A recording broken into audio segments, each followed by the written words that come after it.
What if everything we thought we knew about history was wrong? Picture for a moment the history books you grew up reading, the neatly drawn timelines, the familiar stories of kings and empires, the seemingly settled truths about how civilization unfolded. Now imagine discovering an object buried for millennia that completely shatters those narratives. An artifact so profound it forces us to rewrite not just a chapter, but our entire understanding of human existence. This isn't just speculation, it's happened again and again throughout the history of archaeology, and each time, the world wakes up to a new reality. We're about to embark on a journey through 35 of these breathtaking discoveries, artifacts that didn't just add to history but radically transformed it. From ancient manuscripts that revealed lost languages to mysterious mechanisms that proved advanced knowledge existed thousands of years before we thought possible, these objects hold power far beyond their physical form. They've ignited debates, overturned theories, and in some cases humbled the greatest minds of their time. What makes them so extraordinary isn't just their age or beauty, it's their ability to challenge the very foundations of what we believe. This video is an invitation to explore these game changers with us, to step into the shoes of the archaeologists who unearthed them and feel the shockwaves of each revelation. You'll witness how a single discovery can unravel centuries of assumptions and open doors to worlds we never knew existed. It's a story of human curiosity, perseverance, and the thrilling possibility that history is still being written, one artifact at a time. So settle in, open your mind, and get ready to see the past in a whole new light. Our journey begins with an artifact so foundational to historical understanding that its name has become synonymous with solving any great mystery, the Rosetta Stone. Discovered in July 1799 by French soldiers in the small Egyptian port town of Rashid, or Rosetta, this dark grey granodiorite slab didn't look like much more than a piece of old rubble at first glance. It was part of a much larger stone, broken and reused in the foundations of a fort the soldiers were demolishing. But one officer, Pierre-François Bouchard, recognized the potential importance of the inscriptions covering its surface. He couldn't have known it in that moment, but he was looking at the key that would unlock the door to an entire civilization. What made this stone so extraordinary was its message, repeated not once but 3 times in 3 different scripts. At the top were the beautiful, mysterious pictograms of Egyptian hieroglyphs, a script that had been completely unreadable for over 1,000 years. In the middle was a cursive form of Egyptian writing known as Demotic, which was also largely lost to history. And at the bottom was ancient Greek, a language scholars could still understand. This was the genius of the Ptolemaic dynasty that created it, a decree issued in 196 BC establishing the divine cult of the young king Ptolemy V. By writing it in the language of the gods, the language of the people, and the language of the government, they ensured it could be read by all. For modern scholars, it was a cryptographic dream, a direct linguistic parallel. For 23 long years, the greatest minds in Europe wrestled with the stone's secret. The initial work was painstaking, focused on matching the known Greek text to the unknown Egyptian scripts. Scholars quickly identified groups of hieroglyphs that were encircled, known as cartouches, and correctly guessed these contained the names of royalty. They could match the name Ptolemy from the Greek to its hieroglyphic counterpart, but the real breakthrough came from a young French linguistic prodigy named Jean-François Champollion. He suspected that hieroglyphs weren't just pictographic, representing ideas, but were also phonetic, representing sounds. Using the Rosetta Stone and other inscriptions, he applied his knowledge of Coptic, a language descended from ancient Egyptian, to the problem. In 1822, he made the leap, successfully demonstrating that the hieroglyphic script was a complex combination of sound symbols and meaning symbols. The impact was nothing short of seismic. Champollion's work didn't just decode a language, it gave ancient Egypt its own voice. Suddenly, 3,000 years of history, religion, and daily life that had been silent were speaking directly to the modern world. Temples covered in hieroglyphs were no longer just beautiful art. They were autobiographies of pharaohs, religious hymns, and administrative records. The entire field of Egyptology was born from this one artifact, transforming our understanding from one based on guesswork and classical accounts to one grounded in the actual words of the Egyptians themselves.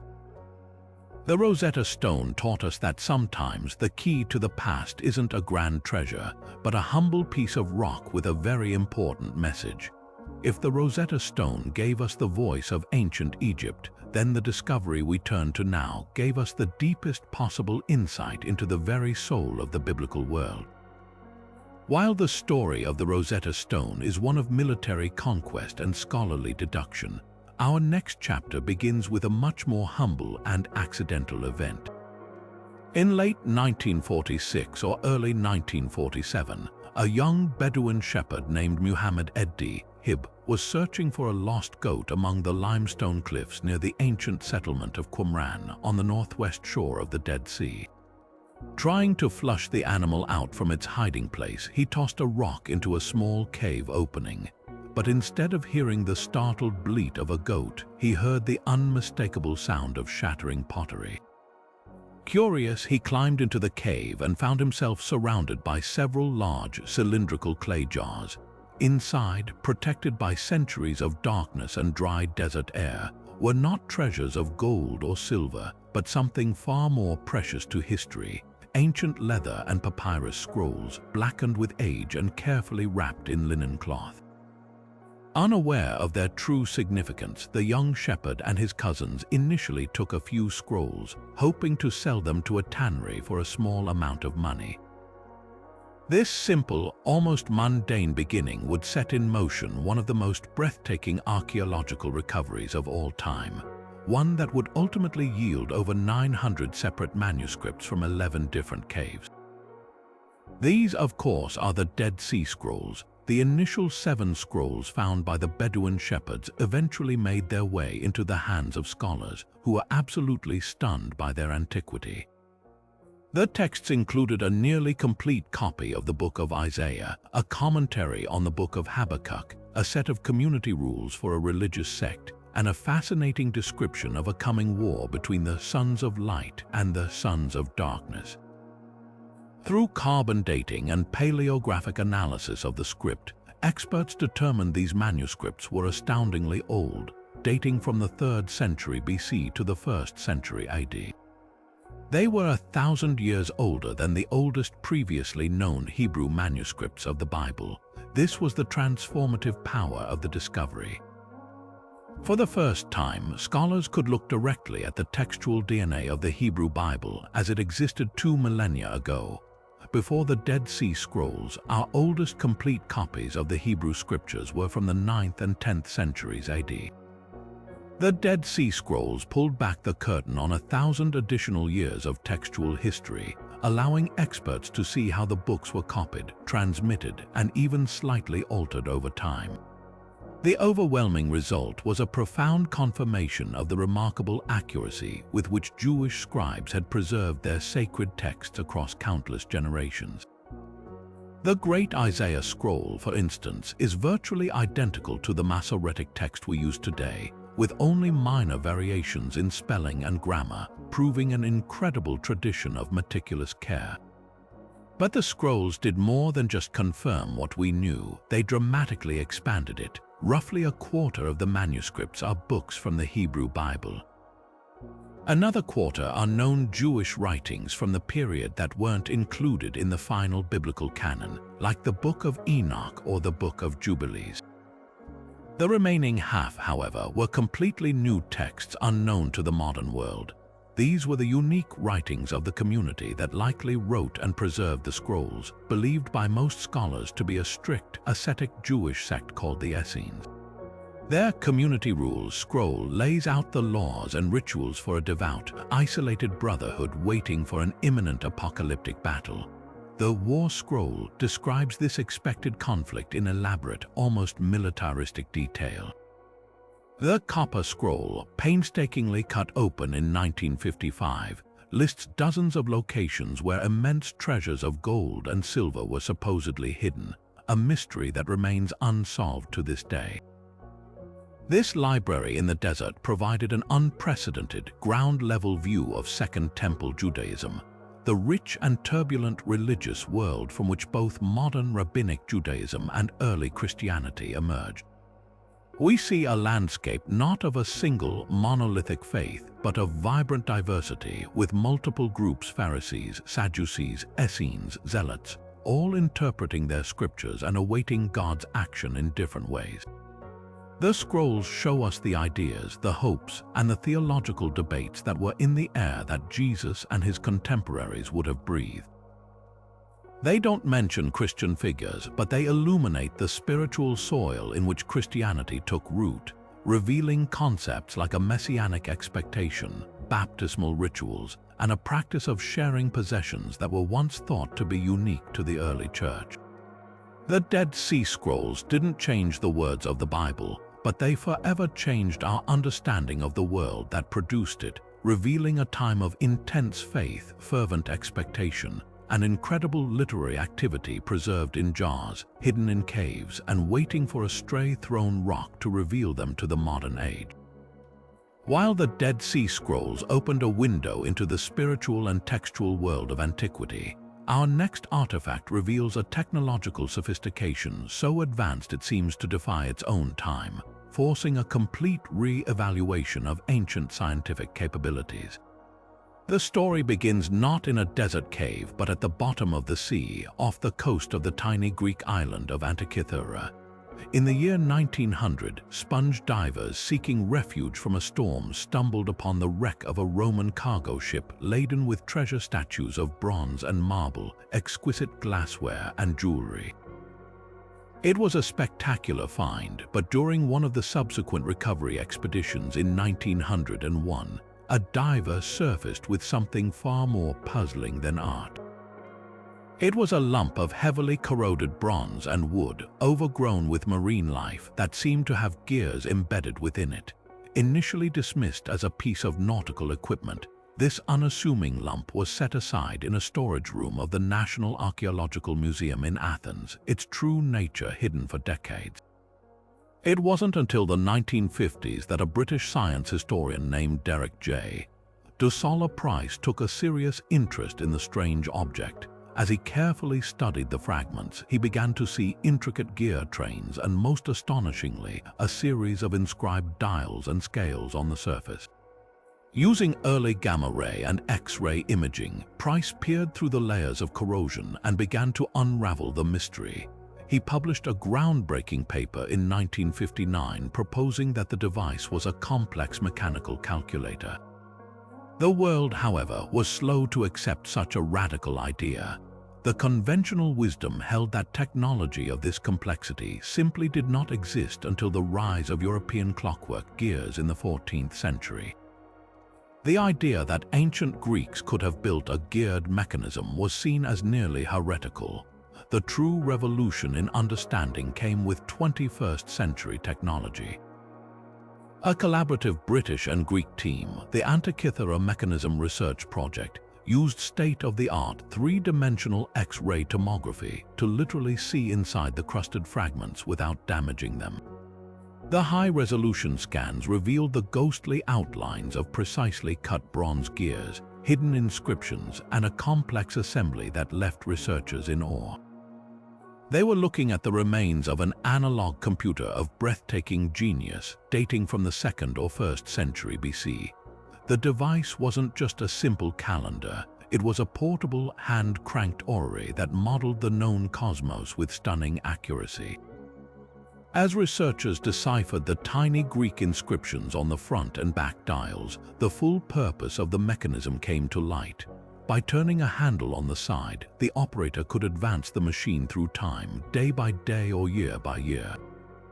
As they did, a series of interlocking gears, driven by a differential gear, a complexity once thought invented in the 16th century, would move pointers across various dials.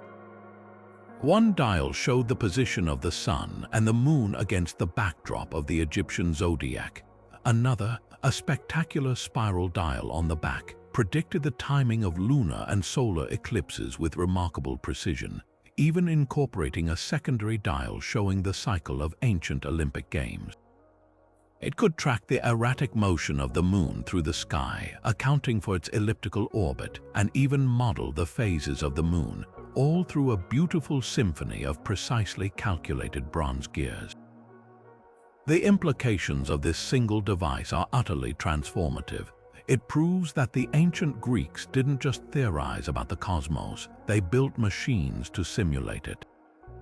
This was not a toy for the wealthy, it was a serious scientific instrument, an embodiment of advanced astronomical knowledge and peerless mechanical engineering.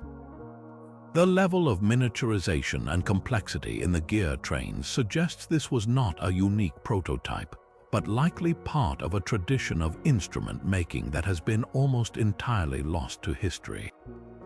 The writings of Cicero, who described a device brought to Rome by the general Marcus Marcellus that could predict the movements of celestial bodies, were once thought to be fanciful legend.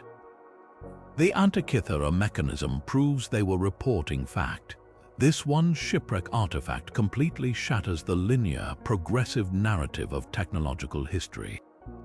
It shows us that high mechanical engineering flourished 2,000 years ago, was lost during the tumultuous collapse of the Roman Empire and the Dark Ages, and had to be reinvented more than a millennium later.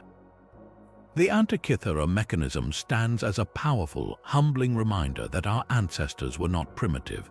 They were brilliant innovators whose full legacy has been washed away by time, waiting silently on the ocean floor for the right technology to reveal their secrets and restore their place in history. Yet for all its apparent age, the map's authenticity was almost immediately called into question. The depiction of Vinland was oddly placed, and the Latin inscription describing Leif Erikson's discovery seemed almost too perfectly convenient for mid-20th century historiography. The academic world split into two camps, those who believed the map was a priceless key to the past, and those who denounced it as an ingenious, cynical forgery. The debate raged for decades, with evidence seeming to tip the scales first one way, then the other. Initial analysis of the ink in the 1960s found it contained anatase, a form of titanium dioxide that was not commercially produced until the 1920s. Proponents of the map's authenticity argued that anatase could occur naturally in medieval inks, while skeptics saw it as a definitive smoking gun, proof that a modern forger had used a 20th century pigment. The controversy reached a new peak in 2002, when a team at Arizona State University performed a new analysis using a technique called Raman microprobe spectroscopy. They concluded the ink was definitely modern, as the anatase found was in a crystalline form too pure to be medieval. But just when the case seemed closed, another study in 2018 from Yale, the map's home, used more advanced spectral analysis and came to a startlingly different conclusion. Their analysis found that the ink's primary component was not the controversial black titanium ink, but a common iron gall ink. Most significantly, they found that the yellowish stain on the parchment's lines, long thought to be the faded remains of a medieval ink line that a forger had traced over, was actually composed of carbon. This suggested the lines were not a modern addition at all, but the original faded ink of the map itself. The anatase they proposed could simply be a contaminant from the sand used to dry the ink centuries ago, or from the modern tape used to sample it in the 1970s. This back and forth, this relentless cycle of condemnation and vindication through ever-improving science, is itself a powerful part of the artifact story. The Vinland map, whether a medieval original or a brilliant fake, has acted as a relentless catalyst for scholarship. The very public debate over its authenticity sparked a massive resurgence of interest in the Norse sagas and their descriptions of transatlantic voyages. It drove archaeologists to look for and ultimately find conclusive evidence of a Norse presence in North America. most famously at Elance Orks Meadows in Newfoundland, a site authenticated in the 1960s and now a UNESCO World Heritage Site. In a profound irony, the map's controversy, more than its content, is what ultimately cemented the Norse discovery of America in the public imagination. It forced historians and scientists to ask harder questions, to develop more sophisticated tools of analysis, and to continually re-examine the evidence. The map taught us that the pursuit of a forgery can sometimes lead us to more truth than the genuine article ever could. It remains an enigma, a puzzle that may never be fully solved, but its impact on our understanding of exploration and the delicate art of interpreting history is completely authentic. Yet for all its mechanical genius and maritime mystery, the Antikythera Mechanism represents a form of intellectual power, the power to predict the heavens. Our next artifact, however, wields a different, perhaps even more profound kind of power, the power of moral philosophy, captured in baked clay and destined to inspire the world millennia after its creation. The story moves from the bottom of the Mediterranean Sea to the dusty ruins of ancient Mesopotamia, where in 1879, a team from the British Museum led by archaeologist Hormuzd Rassam was excavating the foundations of a Babylonian temple dedicated to the god Marduk. There, within the crumbling mud brick, they unearthed a small, inconspicuous object. It was a barrel-shaped cylinder of baked clay about the size of a rugby ball, covered in tightly written lines of elegant cuneiform script. Like the Rosetta Stone, it didn't appear to be a treasure in the conventional sense, but its inscribed message would eventually resonate through the ages, challenging our very understanding of ancient governance and morality. This was the Cyrus cylinder, named for the Persian king it celebrates, Cyrus the Great. Dated to 539 BC, the cylinder was written in Akkadian cuneiform as a propagandistic account of Cyrus's conquest of Babylon from its last king, Nabonidus. In the standard style of such monuments, it begins by vilifying the defeated ruler, accusing him of imposing false gods and neglecting the proper worship of Marduk, thereby justifying Cyrus's invasion as a divine mandate. But then the text takes a remarkable and unprecedented turn. Instead of boasting of slaughter and enslavement, the standard practice of victorious empires, Cyrus makes a series of stunning declarations. He claims he entered Babylon in peace without battle and that he restored peace to the city. Most revolutionary of all, he states that he freed the captive peoples living in Babylon from their exile and allowed them to return to their homelands. Furthermore, he asserts that he restored the local gods to their shrines and helped rebuild their temples. For centuries, this text was studied as a fascinating, but fairly typical, example of ancient Mesopotamian royal inscription. The true revolution in its understanding began in the 1970s, when scholars started to connect the dots between the cylinder's promises and independent accounts found in the Hebrew Bible. The Book of Ezra describes how, in the first year of his reign, Cyrus issued a proclamation allowing the Jewish people exiled in Babylon to return to Jerusalem and rebuild their temple. The parallels were undeniable. The Cyrus cylinder was not merely boasting, it was documenting a genuine and radical policy of religious tolerance and repatriation. For the Jewish people, this was a moment of profound deliverance, an event so significant that Cyrus is uniquely honored in the Hebrew Bible as a Messiah, a divinely anointed ruler, the only non-Jew to be given this title. This realization transformed the cylinder from a curious relic into a foundational document of human rights. It provides the first hard evidence of a major empire ruling through permission and cultural respect rather than through sheer terror and oppression. Cyrus's model was one of pragmatic brilliance. By allowing conquered peoples to return home and practice their own religions, he secured their loyalty and maintained stability across his vast multicultural empire. He understood that a happy subject was a peaceful subject, but the philosophical implications of this policy are what truly echo through history. Here was a ruler in the 6th century BC, articulating a concept of universal rights and freedoms. The cylinder speaks of securing peace and quiet for all people, a notion that feels strikingly modern. This legacy is why the Cyrus cylinder has been embraced as a powerful symbol across the modern world. It has been cited as an inspiration for the founders of the United States and was adopted as a motif by the former Shah of Iran to symbolize ancient Persian glory. Most notably, in 1971, the United Nations issued a translation of the cylinder into all of its official languages, enshrining it as an ancient declaration of human rights and a precursor to modern charters of freedom.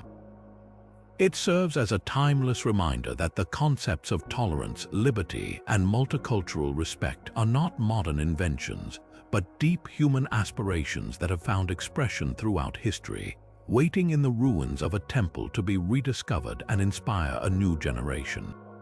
From the lofty principles of human rights declared by Cyrus, we now move to a discovery that gave us the very words and thoughts of an entire civilization, the raw, unfiltered data of ancient Mesopotamian life. Our next chapter takes us to the mid-19th century and the Great Mound of Quinjik near Mosul in modern-day Iraq. This was the site of ancient Nineveh, the magnificent capital of the Assyrian Empire. While excavating the spectacular palace of the King Sennacherib in 1851, an assistant to the pioneering archaeologist Austen Henry Layard made an unexpected find. In a room that had been violently destroyed by fire, they didn't find gold or weapons, but something far more fragile. A huge pile of broken clay tablets, many of them baked hard and preserved by the very flames that had once consumed the palace. This was the first glimpse of a library so vast it would take decades to fully comprehend. A collection assembled not by a nation, but by the passion of one man, Ashurbanipal, the last great king of Assyria. Ashurbanipal, who ruled from 668 to 627 BC, was a unique figure in the ancient world. While a fierce warrior who expanded his empire, he was also a man of profound intellect and curiosity, literate in both Akkadian and Sumerian, a rare skill even for kings. He didn't just command the collection of knowledge, he actively participated in it.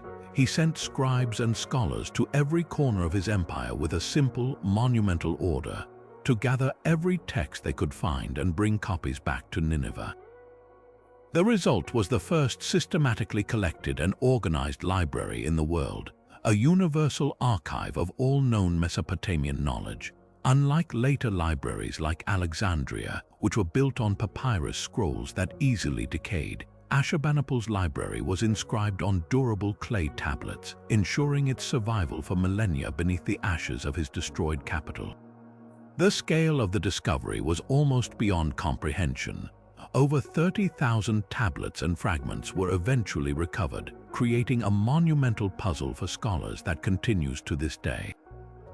The library was organized by subject, with each tablet often bearing a colophon, a kind of librarian's note stating Palace of Ashurbanipal, King of the World, King of Assyria, and classifying the text. The subjects covered were breathtaking in their range.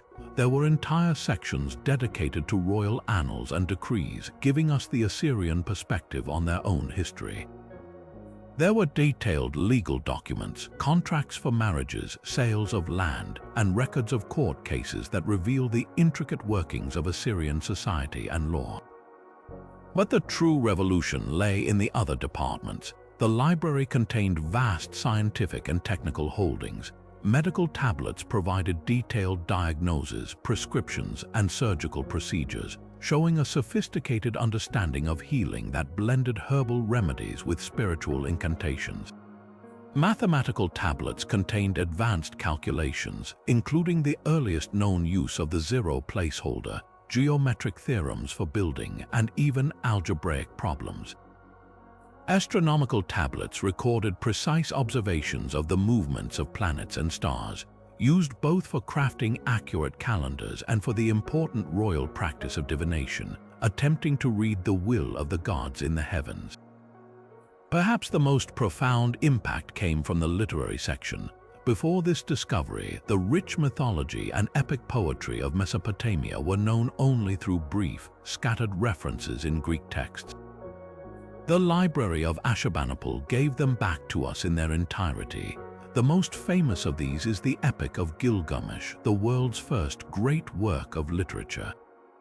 Finding this epic was a historical earthquake. The poem tells the story of the arrogant king Gilgamesh, his wild friend Enkidu, their heroic quests, and Gilgamesh's desperate, futile search for immortality after Enkidu's death. It contained a narrative that sent shockwaves through the biblical scholarship of the time. A detailed account of a great flood sent by angry gods, a man named Utnapishtim who built a boat to save his family and the seeds of life, the release of birds to find dry land, and the eventual grounding of the boat on a mountain. The parallels to the Noah story in Genesis were undeniable and transformative, proving that these ancient narratives existed in multiple cultures long before they were written into the Hebrew Bible. Beyond Gilgamesh, the library held the Enuma Elish, the Babylonian creation myth, the descent of Ishtar into the underworld, and countless hymns, prayers, and wisdom literature. This was not a dusty archive, it was the beating heart of a civilization. It gave us their fears, their hopes, their jokes, and their most profound questions about life and death. The Library of Ashurbanipal did more than just add footnotes to history. It provided the primary source material for understanding the entire intellectual and cultural foundation of the ancient Near East. It showed us that the Assyrians, often depicted in the Bible and classical sources as mere brutal conquerors, were also administrators, scientists, poets, and philosophers. They were the inheritors and guardians of thousands of years of Sumerian and Babylonian knowledge, and thanks to one king's obsessive passion for collecting, that knowledge was saved from oblivion, waiting in the ashes to rewrite the first chapters of human history.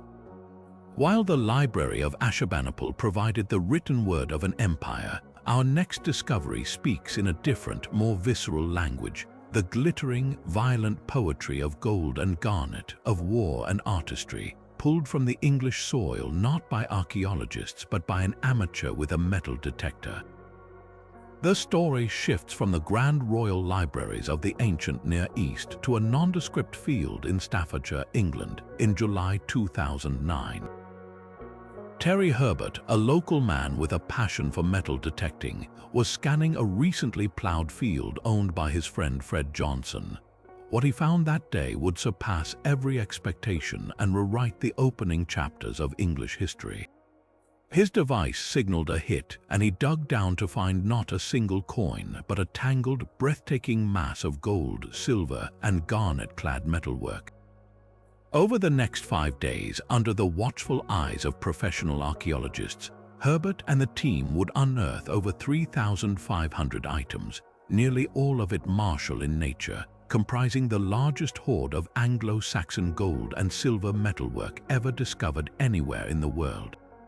The sheer quantity of precious metal was staggering, with over 5 kilograms of gold and 1.5 kilograms of silver. But it was the nature of the objects that truly captivated historians.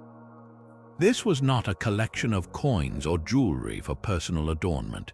This was a war chest. The hoard was overwhelmingly comprised of militaria, the finely crafted, incredibly valuable fittings that turned a functional weapon into a symbol of power, status, and divine favor.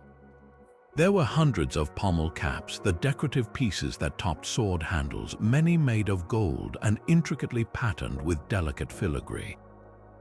There were dozens of hilt plates and guards, often inlaid with dazzling blood-red garnets, cut and set in a technique known as cloisonné, where each tiny stone is held in its own gold cell.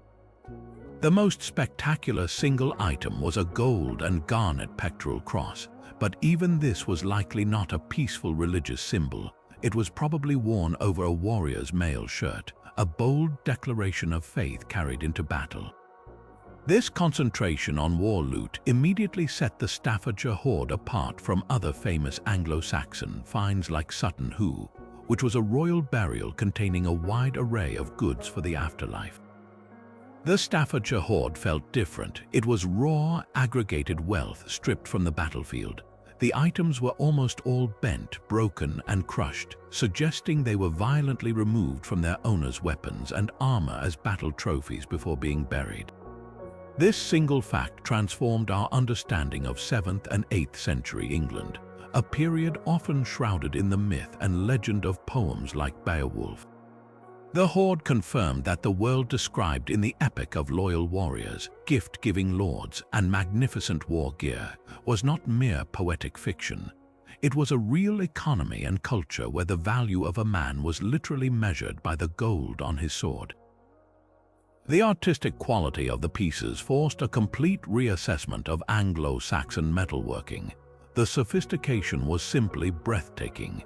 Using scanning electron microscopy, conservators discovered that the Anglo-Saxon smiths employed techniques that were centuries ahead of what historians believed possible. They used mercury to create a form of gilding so thin and precise it could be applied to the most microscopic details. They alloyed their metals with exacting precision to achieve specific colors and working properties.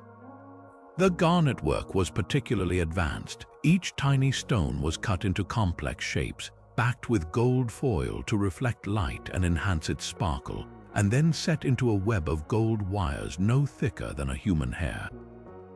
This was not the work of local blacksmiths. This was the output of master craftsmen operating at a royal court level, producing objects of such high quality that they would not be rivaled for another 800 years. The hoard proved that the so-called Dark Ages were, in fact, a period of brilliant artistic light and technical mastery. Perhaps the most enduring mystery is why it was buried at all. The prevailing theory is that it represents a king's share of the loot from a single, immense battle between two major Anglo-Saxon kingdoms, likely Mercia and Northumbria. The victor, perhaps the great Mercian King Penda or one of his successors, would have gathered the spoils from the slain enemy elite.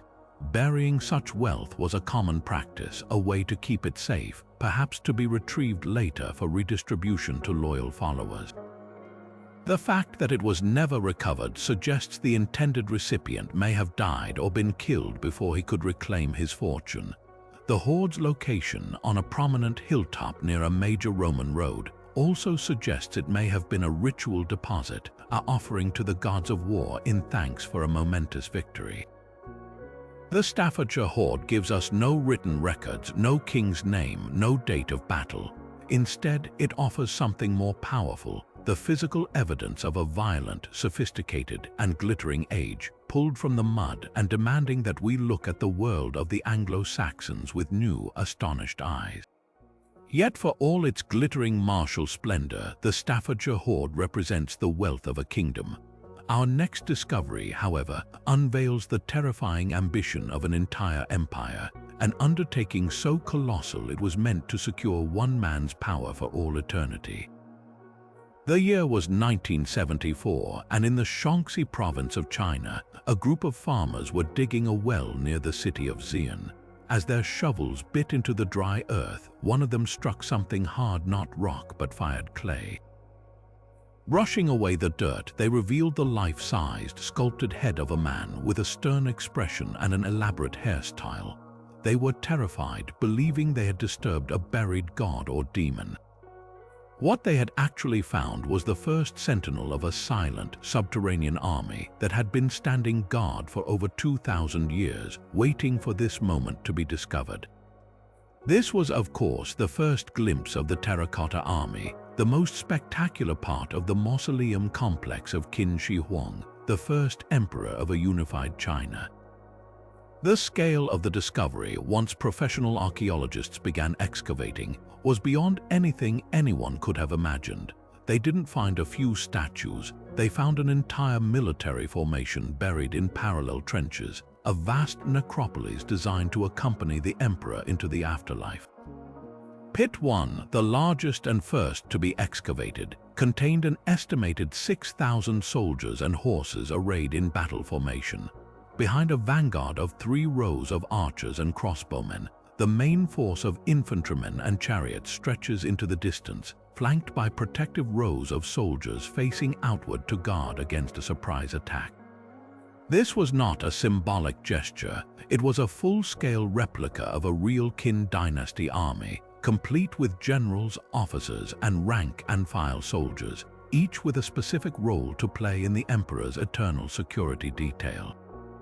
The transformative power of this find lies in the breathtaking detail of every single figure. This isn't a monotonous sea of identical faces, it's a portrait of an entire military structure. Each soldier is unique, with individualized facial features, expressions, and hairstyles that reflect their rank and region of origin within the newly unified empire. The armor and uniforms are rendered with meticulous accuracy, from the intricate plates of a general's armor to the simple tunics of an infantryman, providing an unparalleled field guide to Qin military apparel. The weapons they once held were real and lethal bronze swords, lances, crossbows, and arrows, many still sharp enough to draw blood after 2 millennia. Their chrome-plated surfaces a testament to advanced metallurgy that was thought to be a much later invention. Beyond the soldiers themselves, the pits revealed the complete ecosystem of this ancient military. There are charioteers holding the reins of terracotta horses, each muscle and vein sculpted with astonishing realism. Acrobats and musicians were found in a separate pit, perhaps intended to provide entertainment in the afterlife. And in a discovery that speaks to the sheer logistical ambition of the project, a pit containing a bureaucratic office was unearthed, with terracotta scribes and officials ready to administer the emperor's eternal domain. This funerary complex did more than just showcase art.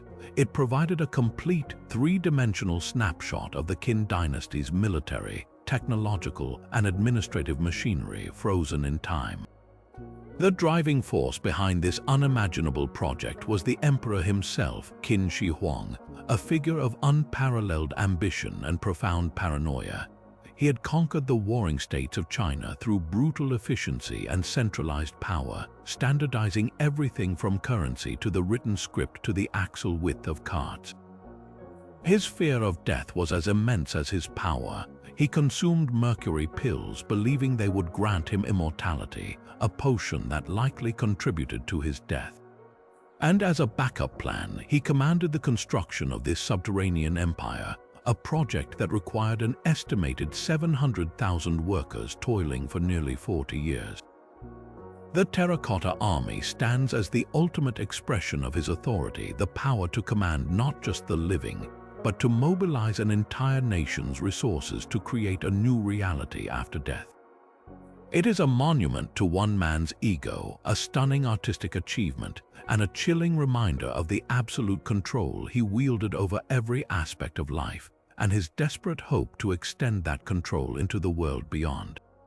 Yet for all the imperial grandeur of the Terracotta Army, a discovery of a very different nature was quietly emerging from the Egyptian desert at almost the same moment in the mid-20th century, one that would challenge not a political narrative but a spiritual one. While the world was still reeling from a global war, a simple, mundane act in Upper Egypt would unleash a theological earthquake whose aftershocks are still felt today. In December 1945, 2 brothers from the village of Nag Hammadi, named Muhammad and Khalifa Ali, were digging for fertile soil around a cliff face to use as fertilizer for their crops.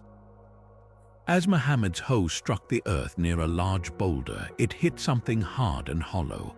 Clearing away the soil, he uncovered a tall, red earthenware jar sealed with a bowl.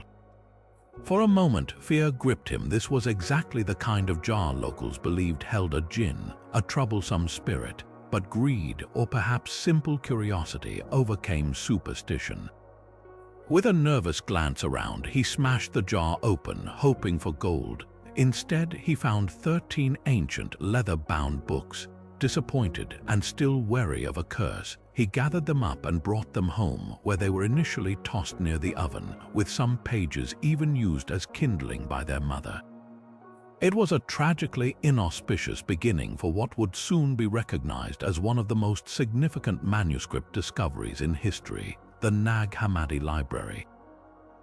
The books or codices eventually made their way into the hands of antiquities dealers and then scholars, who slowly began to comprehend the unimaginable significance of what they held. Inside those worn leather covers were 52 separate texts, copied onto papyrus in the Coptic language during the 4th century AD, but the real shock was their content. These were not standard Christian prayers or Orthodox Gospels. They were something entirely different, something that had been ruthlessly suppressed and thought lost forever, a vast collection of Gnostic scriptures. The word Gnostic comes from the Greek gnosis, meaning knowledge, but this wasn't knowledge in the modern sense of facts and figures. It was a profound, secret, and saving knowledge of the divine. The texts found at Nag Hammadi revealed a vibrant and complex constellation of early Christian movements that shared a common core belief that the material world was not created by the one supreme good God, but by a lesser, ignorant, and often malevolent being known as the Demiurge. Trapped within this flawed physical creation were divine sparks, human souls, who had forgotten their true heavenly origin. Salvation, therefore, did not come through faith alone or through a sacrificial death for sin, but through a secret revelation, a gnosis delivered by a divine emissary, often Christ. This knowledge woke the soul up, allowing it to remember its true home and navigate the treacherous celestial spheres after death to reunite with the ultimate, transcendent God. Before this discovery, our understanding of these groups came almost entirely from the writings of their fiercest opponents, church fathers like Irenaeus and Tertullian, who wrote lengthy tracts condemning their heresies. Reading these Gnostics through the eyes of those who hated them was like trying to understand a philosophy by reading only its most vicious political attack ads. The Nag Hammadi Library changed everything. For the first time, we could hear the Gnostics speak for themselves in their own words, and the picture that emerged was not of a unified cult, but of a rich, diverse, and often deeply philosophical spiritual exploration.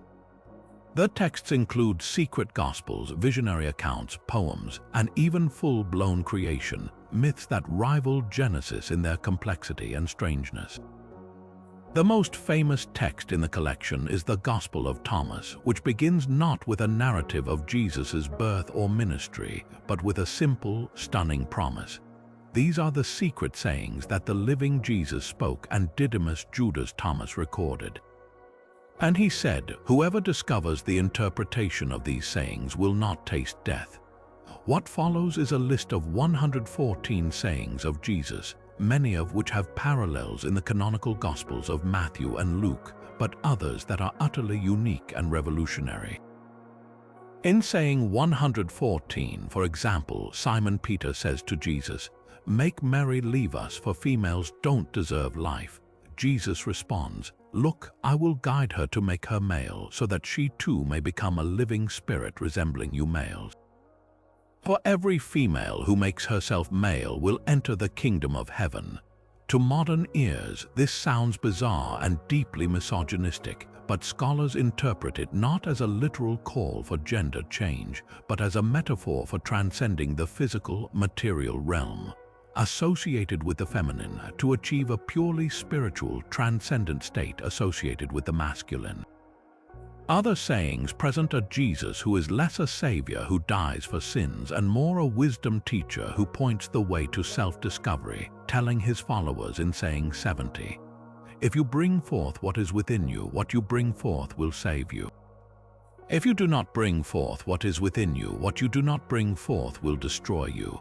This was a radically different Christianity, one focused on inner enlightenment rather than outward belief. Other texts in the library expanded this worldview even further. The Gospel of Philip uses beautiful, mystical language to describe sacraments like baptism and marriage, while the Apocryphon of John presents an elaborate and alternative creation story where the serpent in the Garden of Eden is not a tempter but a liberator, who gives Adam and Eve the gnosis they need to break free from the control of the ignorant demiurge. The tripartite tractate reads like a philosophical treatise explaining the entire structure of the divine realm or pleroma. The impact of this discovery cannot be overstated. It completely shattered the old model of early Christian history, which imagined a straight, clean line from Jesus to orthodoxy. Instead, the Nag Hammadi library revealed the first centuries after Jesus as a tumultuous, creative, and fiercely competitive period, a Jesus movement with wildly different ideas about who he was and what his message meant. There wasn't one Christianity, there were many Christianities, all vying for dominance.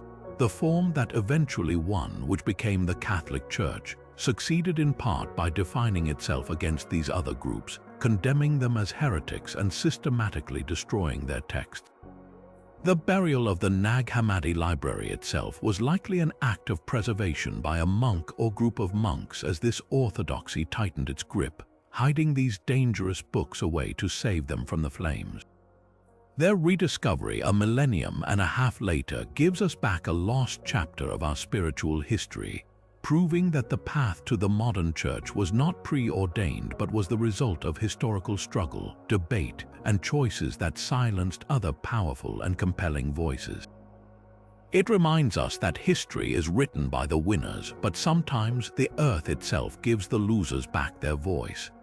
From the profound spiritual debates preserved in the Nag Hammadi codices, we now journey back tens of thousands of years to a discovery that reveals humanity's very first impulses to create, to communicate, and to make sense of the world around them through art.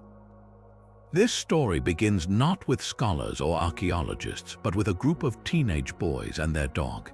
In September 1940, in the rolling countryside of the Dordogne region in France, 18-year-old Marcel Ravadat and his 3 friends were out exploring when their dog, Robot, suddenly disappeared down a hole left by a fallen pine tree.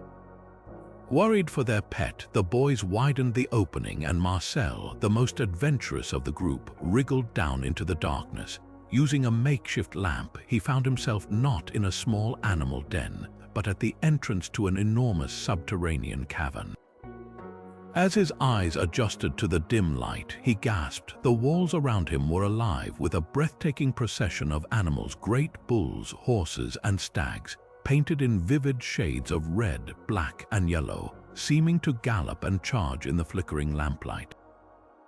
The boys had just stumbled upon one of the most spectacular artistic treasures in human history, the Lascaux cave paintings. What they found was far more than a few scattered images. It was an entire Paleolithic art gallery, a sacred space untouched for millennia. Subsequent exploration by experts revealed a complex of connected chambers, later named the Hall of the Bulls, the Axial Gallery, the Passageway, the Nave, the Chamber of Felines, and the Shaft, each covered in a spectacular bestiary. Over 600 paintings and nearly 1,500 engravings cover the walls and ceilings, depicting a world teeming with life from 17,000 years ago. The artists portrayed mighty aurochs, now extinct ancestors of cattle, with sweeping horns that span meters across the rock. Herds of horses, painted with dark outlines and flowing manes, seem to surge across the stone. There are graceful red deer, bellowing stags, a solitary bear, and even a mysterious creature with a rectangular body on stubby legs, nicknamed the unicorn by researchers. The sheer number and quality of the images was absolutely staggering, a frozen moment of Ice Age genius. The immediate assumption might be that these were simple sketches, the rudimentary first steps of human expression. But the moment you understand the techniques involved, that notion completely shatters. The artists of Lascaux were not primitive doodlers, they were masters of their craft. They expertly utilized the natural contours of the cave walls to give their figures a three-dimensional, lifelike quality, making a bull's shoulder bulge or a horse's belly curve with the rock itself. Their palette was sophisticated, created from naturally occurring minerals, iron oxide for reds and yellows, manganese for blacks, and perhaps even charcoal. They ground these pigments into powder and mixed them with animal fat or water to create paint, which they applied with brushes made from animal hair, pads of moss, or even by blowing the paint through hollow bone tubes to create spray-like effects. The level of observation on display is breathtaking. The artists captured the animal's anatomy, their movement, and even their behavior with an accuracy that would impress a modern naturalist. This was art born from a deep, intimate knowledge of the natural world. For decades, the prevailing theory about such cave art was that it was sympathetic magic. The idea was that by painting an animal with a spear in its side, the hunters of the tribe believed they could ensure a successful real hunt. This hunting magic theory seems to be supported by the presence of a few images of animals seemingly struck by projectiles. But as scholars spent more time with the incredible complexity of Lascaux, this simple explanation began to feel inadequate. The most striking thing about the paintings is what is not there. There are very few images of humans and no depictions of the landscape, of vegetation, or of the horizon. The animals are not arranged in hunting scenes. They often overlap in a seemingly chaotic yet intentional way. This has led many researchers to propose a far more profound purpose for these spaces. Lascaux was likely not a simple art studio. It was probably a deeply sacred sanctuary, a place for ritual and initiation. The arrangement of the animals is not random. Different species are often grouped in specific chambers. The most difficult to reach and dangerous parts of the cave, like the deep shaft, contain the most enigmatic and unique scenes. Here we find the only human figure at Lascaux, a stick-like man with a bird's head, lying prone before a massive bison that has been gutted by a spear, its entrails hanging out. Next to the man is a bird on a pole, and a rhinoceros seems to be walking away from the scene. This is not a literal record of a hunt. It appears to be a complex narrative, a mythological story, or a shamanic vision. The cave itself, with its winding passages leading from light into profound darkness, may have been a metaphor for a spiritual journey into the underworld. The act of creating art in such a challenging environment by the flickering light of animal fat lamps was likely a ritual in itself, a way to connect with the spirit world and tap into the essence of the animals that was central to their survival. Lascaux forces us to recognize that our ancient ancestors possessed a rich inner life, full of myth, symbol, and a desire to understand their place in the cosmos. The discovery revolutionized our understanding of human cognitive evolution. Before Lascaux and other caves like it, there was a lingering, arrogant notion that prehistoric humans were simple brutes concerned only with survival. These paintings prove that the opposite is true. The mind that could plan a composition across a vast, uneven rock surface, that could mix paints and devise tools for application, and that could observe and memorize the anatomy of a charging aurochs with such precision, was a mind fully modern in its capacity for abstract thought, symbolism, and creativity. This was not a sudden explosion of genius. It was the culmination of tens of thousands of years of cognitive development.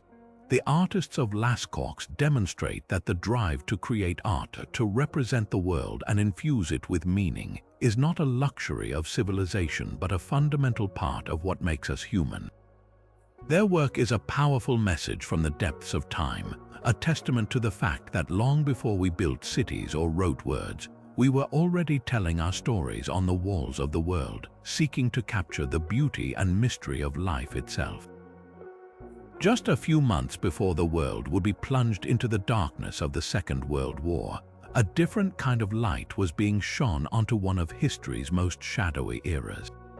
In the summer of 1939, on a country estate in Suffolk, England, an inquisitive widow named Edith Pretty enlisted the help of a local archaeologist, Basil Brown, to investigate a series of mysterious mounds on her property known as Sutton Hoo.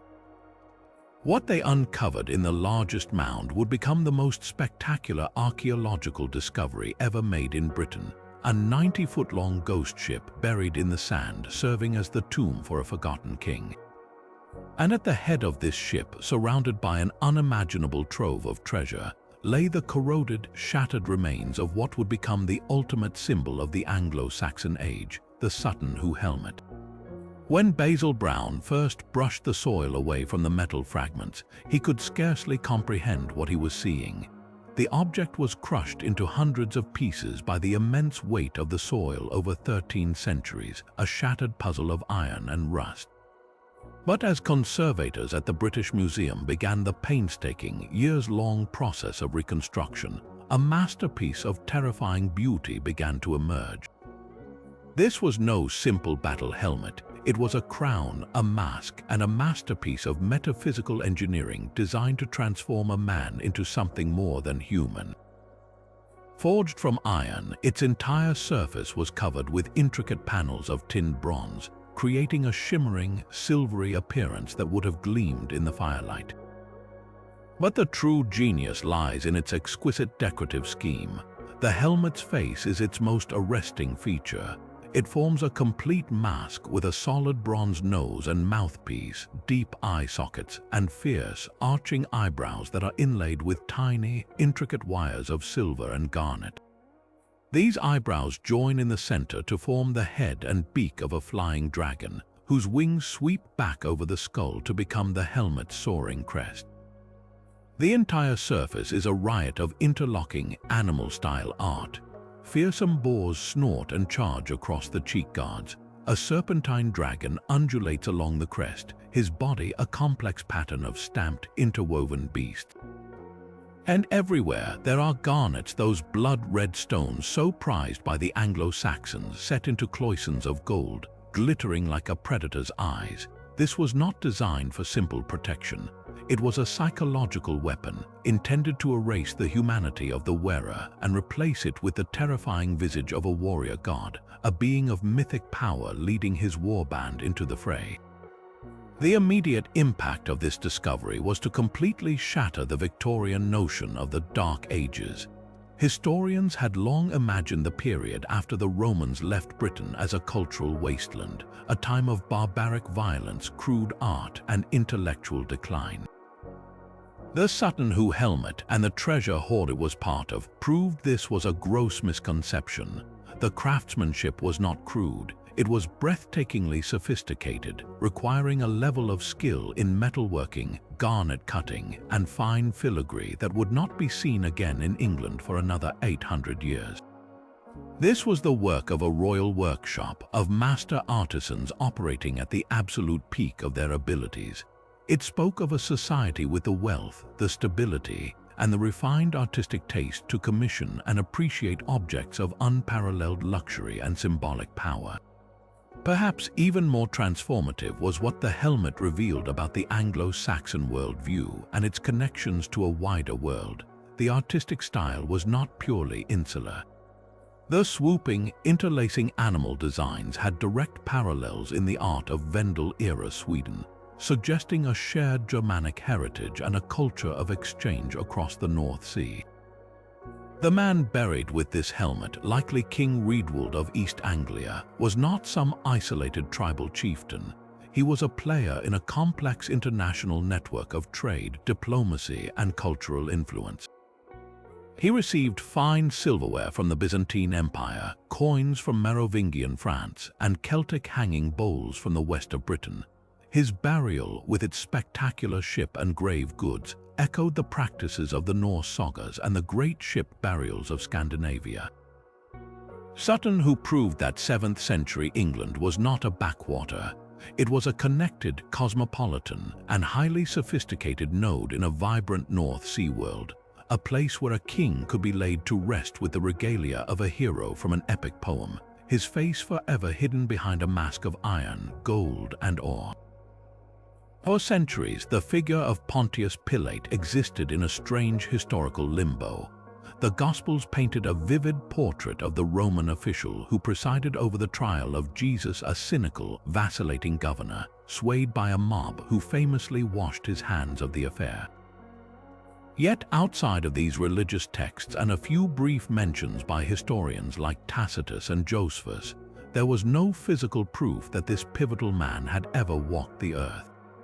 To many scholars, particularly those of a skeptical bent in the 19th and early 20th centuries, Pilate risked fading into the category of a mythological construct, a narrative device created to shift blame for the crucifixion from Roman to Jewish authorities.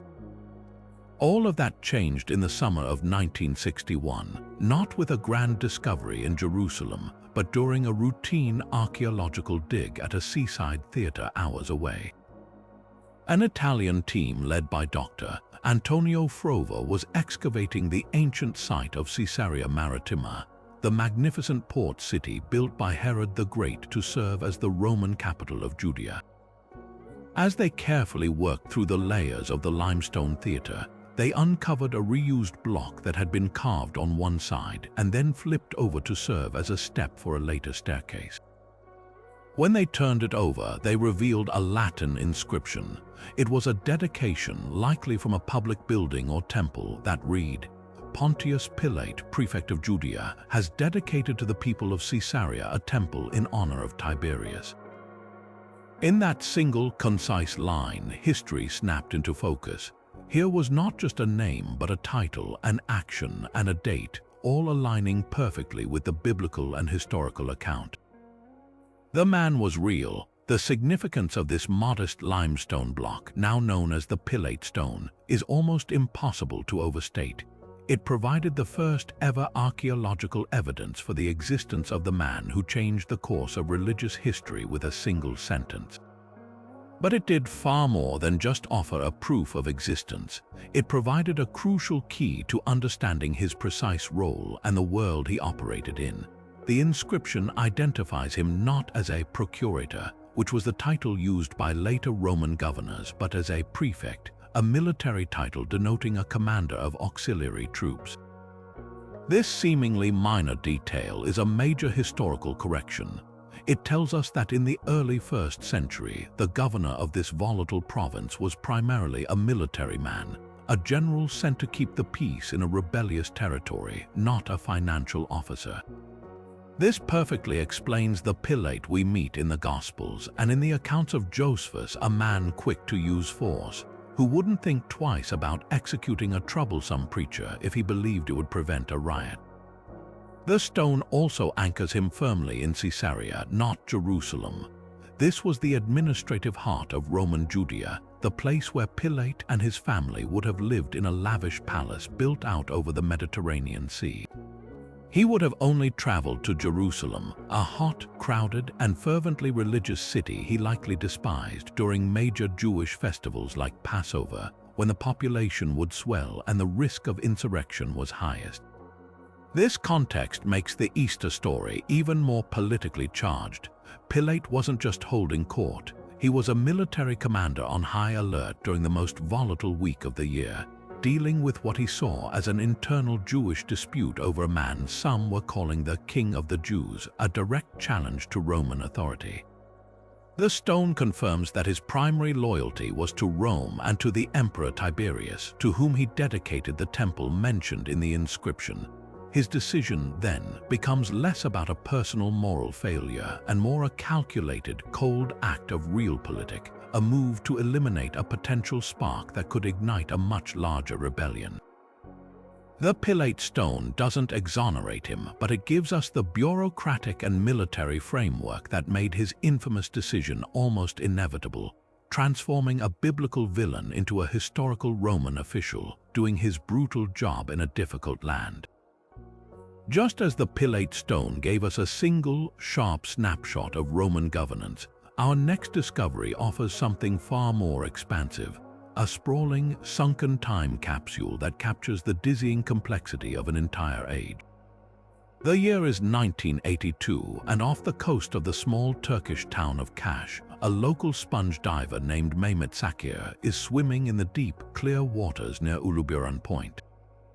As he scans the seabed, his eyes catch something utterly out of place, a strange, flat, greenish loaf of metal covered in a hard crust, resting silently amidst the seaweed. He brings it to the surface, unaware that he is holding a piece of a puzzle that would redefine our understanding of the ancient world. This was a copper ingot, and it was the first clue to one of the richest and most illuminating shipwrecks ever found, a vessel that would come to be known as the Uluburan ship.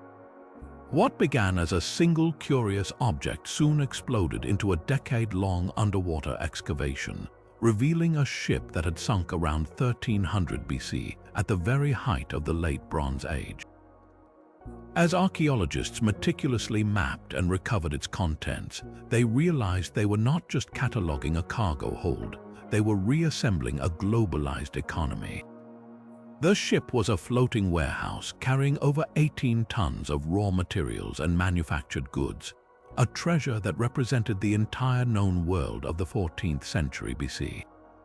At its heart were 354 of those distinct copper ingots, shaped like stretched ox hides for easy stacking and transport. But raw copper is useless without tin to make bronze, and the ship carried 10 tons of tin ingots as well, the precise ratio needed to create the era's most vital commodity. This alone was a king's ransom in strategic material. Yet the true magic of Uluburan lies not in the volume of its cargo, but in its breathtaking diversity. This was not a ship from a single kingdom trading with its neighbor. It was a melting pot of civilizations, a microcosm of a world we never knew was so intimately connected. The artifacts on board were sourced from at least 8 different cultures.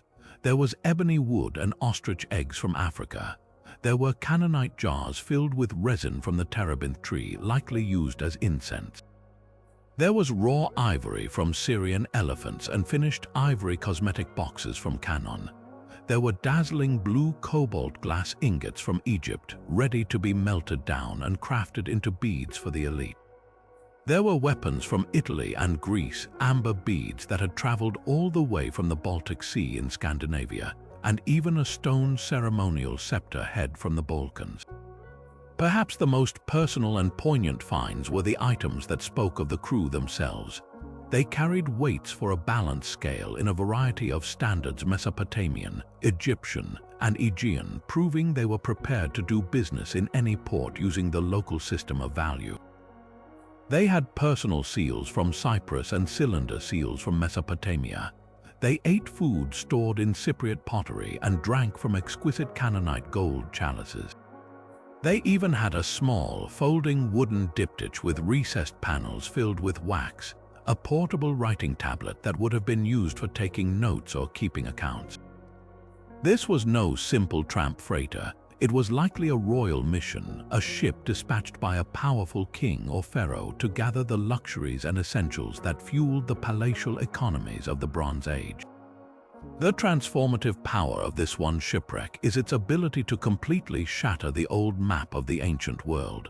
We used to imagine the Late Bronze Age as a series of isolated, powerful kingdoms, the Egyptians here, the Hittites there, the Mycenaeans over there, occasionally interacting through war or distant diplomacy. The Uluburan shipwreck paints a radically different picture. It reveals a world buzzing with commercial activity, a complex web of interdependence where the fate of empires could be tied to the safe passage of a single ship. The copper from Cyprus, the tin from possibly as far away as Afghanistan, the glass from Egypt, and the amber from the Baltic were all essential components in a system that spanned continents. The Egyptian pharaoh needed that tin to arm his soldiers. The Mycenaean Wanax needed that ivory to adorn his palace. The Canaanite merchant relied on that trade route for his wealth. This astonishing level of interconnection forces us to reconsider the very collapse of this world at the end of the Bronze Age. The traditional explanations of invasion and natural disaster still hold weight, but the Uluburan ship adds a new, fragile dimension. When such a complex, far-flung network is disrupted at any key point, a tin mine fails, pirates infest a crucial shipping lane, a drought hits a breadbasket region, the entire system can unravel with shocking speed. The loss of just one ship like this would have been a significant economic blow to multiple kingdoms. The Uluburan shipwreck is a frozen moment of peak globalization, a testament to human ingenuity and cooperation. but also a stark warning about the fragility of a world that depends on threads stretching across the sea. It gives us not the story of a single king or a famous battle, but the story of the anonymous merchants and sailors who literally held the Bronze Age together, their ship now a silent witness on the ocean floor to a lost world of incredible sophistication. From the sunken global marketplace of the Uluburun ship, we now turn to a discovery that offers a far more intimate and chillingly personal window into the past. While sun and sea preserved a snapshot of Bronze Age commerce, it was the cold, acidic, oxygen-poor embrace of northern Europe's peat bogs that performed a different kind of miracle, holding time itself at bay to deliver the ancient dead directly into the hands of the modern world. For centuries, peat cutters in regions like Ireland, Denmark, England, and the Netherlands have been uncovering these silent witnesses, their finds often met with horror and fear, mistaken for recent murder victims. But with the advent of modern archaeology and forensic science, these bog bodies have transformed from objects of macabre curiosity into some of the most poignant and revealing sources on Europe's Iron Age, telling stories of ritual, violence, and daily life that no written record ever could. The preservation is nothing short of miraculous.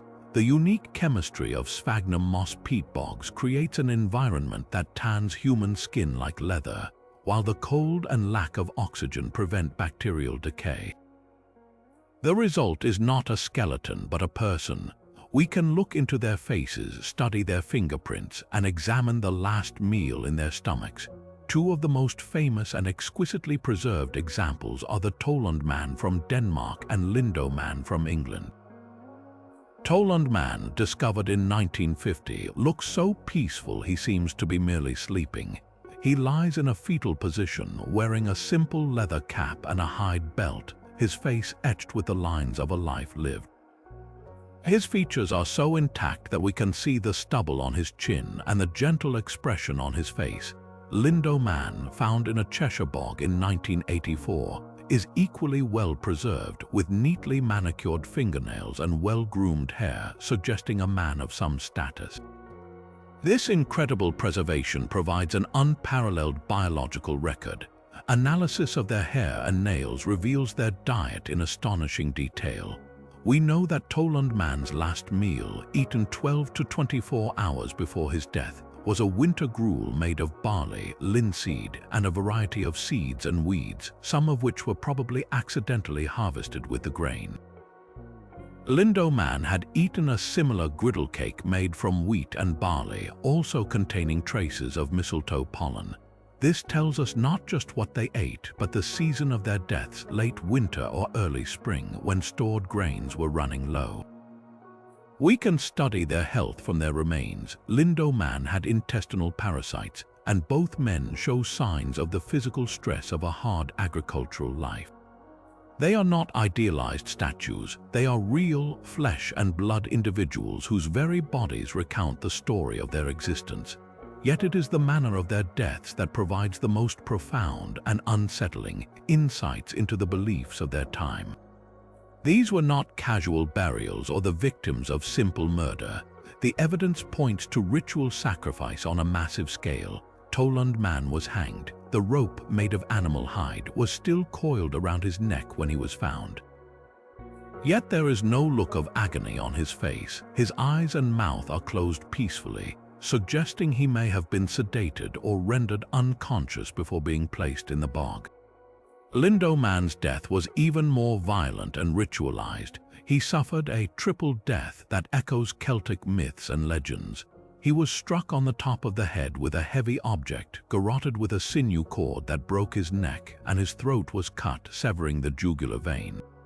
The sequence suggests a carefully choreographed offering to the gods, a life taken in multiple ways to ensure the sacrifice was accepted. This practice of bog sacrifice appears to be deeply linked to the Iron Age worldview.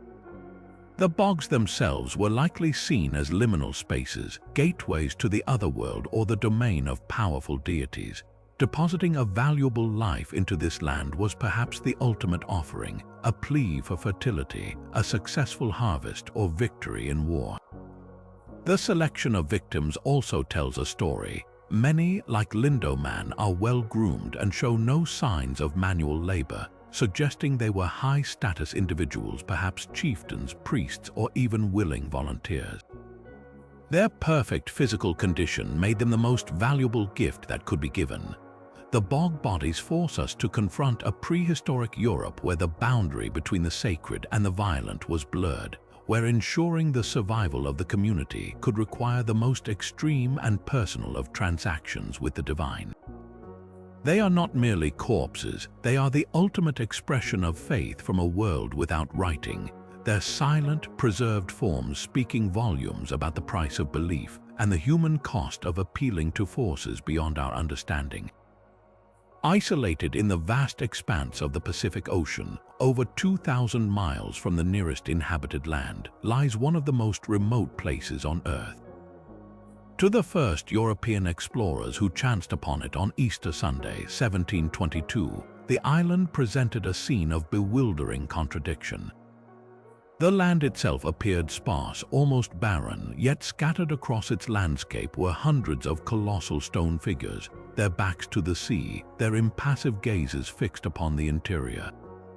These were the Moai, and their silent, imposing presence posed a single, screaming question to the modern world. How could a people we assumed were primitive islanders have possibly created and moved such monumental works of art? For centuries, the prevailing answer was a cautionary tale of ecological suicide, but a dramatic shift in understanding is now rewriting the final chapter of this island, known to its inhabitants as Rapa Nui. The scale of the Moai achievement is almost incomprehensible. Nearly 900 of these statues were carved from compressed volcanic ash or tuff at a single quarry within the crater of the Rewrite volcano. The average Moai stands about 13 feet tall and weighs roughly 13 tons, but the largest one ever erected, named Paro, towers at 33 feet and weighs a staggering 82 tons. Another, even larger statue lies unfinished in the bedrock, a colossus that would have been 69 feet tall and weighed an estimated 270 tons. This was not random rock stacking. This was a sophisticated, generations-long cultural project. The master sculptors used handheld basalt stone picks to chip away at the volcanic cone, carving the figures in situ before carefully detaching them and painstakingly lowering them down the crater's slopes. The process required an intimate knowledge of geology, immense skill, and a highly organized society capable of supporting such a specialized, non-subsistence workforce. But the truly mind-bending feat was not the carving, it was the transportation. How did hundreds of islanders move these multi-ton giants across miles of rugged terrain to their final ceremonial platforms known as ahu? The oral traditions of the Rapa Nui people spoke of the statues walking across the land. For outsiders, this was dismissed as myth, and for decades, theories ranged from log rolling to wooden sledges. The most popular theory, which became the cornerstone of the island's ecological parable, was that a once lush paradise was completely deforested by the islanders to provide the logs needed to move their ever larger statues. This act of environmental hubris, the story went, led to soil erosion, crop failure, famine, and a catastrophic societal collapse into warfare and cannibalism long before Europeans ever arrived. It was a powerful morality tale for the modern environmental movement, a stark warning about the dangers of consuming too much too fast. However, a new generation of archaeological evidence is systematically dismantling this narrative. The key to the mystery may indeed lie in that idea of the statues walking.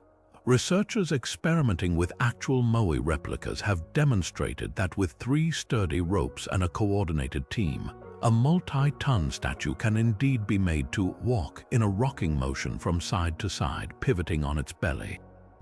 It's a method that requires far fewer people and resources than log rolling, and it aligns perfectly with the indigenous oral history. Furthermore, detailed paleobotanical studies are revealing a more complex story of the island's ecology. While deforestation did occur, it was likely a gradual process caused as much by the arrival of the Polynesian rat, which ate palm nuts and prevented forest regeneration, as by human activity. Crucially, evidence suggests the islanders were brilliant adapters, not helpless victims. They developed a form of rock mulch gardening to nourish their crops in the depleted soil, a technique that would have allowed them to sustain a considerable population. The real turning point in the story comes from analysis of the thousands of obsidian spear points called mata found across the island. These were long held up as proof of the violent collapse. But when archaeologists looked closer, they found these tools were not battlefield weapons designed for killing. Their multifaceted, jagged edges are far more suited to everyday tasks like harvesting crops, scraping flesh, or ritual scarring. There is little evidence of the mass casualties one would expect from a brutal civil war. So what did happen? The answer now points squarely to the arrival of Europeans. The first contact by Dutch explorer Jacob Roggeveen in 1722 was brief but included the shooting of several islanders. The true devastation came with the Peruvian slave raids of the 1860s, which kidnapped or killed nearly half the population, including the island's chiefs and wise elders, the living libraries of Rapa Nui knowledge and tradition. Those who were left were decimated by unfamiliar diseases like smallpox and tuberculosis. The society that had orchestrated the movement of giants was shattered in a few short years by external forces. The true collapse was not of ecology but of culture. With their social structure destroyed and their population devastated, the remaining Rapa Nui people no longer had the numbers, the organization, or the spiritual imperative to continue their statue-building tradition. The Moai were toppled, not necessarily in anger, but perhaps because the rituals to honor the ancestors they represented could no longer be performed. The story of Rapa Nui is no longer a simplistic parable about a people who foolishly destroyed their own world. It is a far more tragic and human story of a resilient and brilliantly innovative culture that was mastering its challenging environment, only to be brutally dismantled by the diseases and violence brought by outsiders. The Moai stand today not as tombstones for a self-destructive people, but as eternal monuments to their incredible ingenuity, their deep spiritual faith, and their tragic encounter with a world they never knew existed. Moving from the silent, enigmatic statues of Rapa Nui, we now turn to an artifact so small and unassuming that its true potential was overlooked for decades, yet its very existence ignites a fiery debate that strikes at the heart of our assumptions about ancient knowledge. In the basement of the National Museum of Iraq in Baghdad sits a simple clay jar, roughly the size of a man's fist. It was discovered in 1936 during excavations of a 2,000-year-old Parthian village near the city. To the untrained eye, it was just another piece of ancient pottery, but to the German archaeologist Wilhelm Koenig, who studied it a few years later, it looked like something entirely different. This jar contained a rolled copper sheet housing an iron rod, all sealed at the top with an asphalt plug. Koenig, familiar with the emerging science of batteries, made a stunning proposal. He suggested that this object, and several others like it found in the region, were not storage jars for scrolls or spices, but ancient electric batteries. The principle behind this so-called Baghdad battery is deceptively simple. If the jar were filled with an acidic liquid, such as vinegar or grape juice, the electrolyte would interact with the two different metals, the copper cylinder and the iron rod, creating a chemical reaction that produces a small electric charge. The asphalt plug would have served a dual purpose: to hold the iron rod perfectly in place in the center of the copper cylinder, and to prevent the precious electrolyte from evaporating. Replicas built based on this design have consistently proven that it works, generating a low-level current of around 1 volt, enough to produce a slight tingle or, as some have dramatically demonstrated, to electroplate a thin layer of gold onto a silver statue. This is where the theory gains its most compelling traction. The Parthians and later the Sasanians were master metalsmiths, renowned for their exquisite gilded silverware. The conventional explanation for this gilding is fire or mercury-based amalgam plating, but proponents of the battery theory argue that electroplating would have been a far more efficient and controlled method. The controversy surrounding this artifact is a fascinating study in how the scientific and archaeological communities grapple with anomalies. Skeptics offer a range of alternative explanations.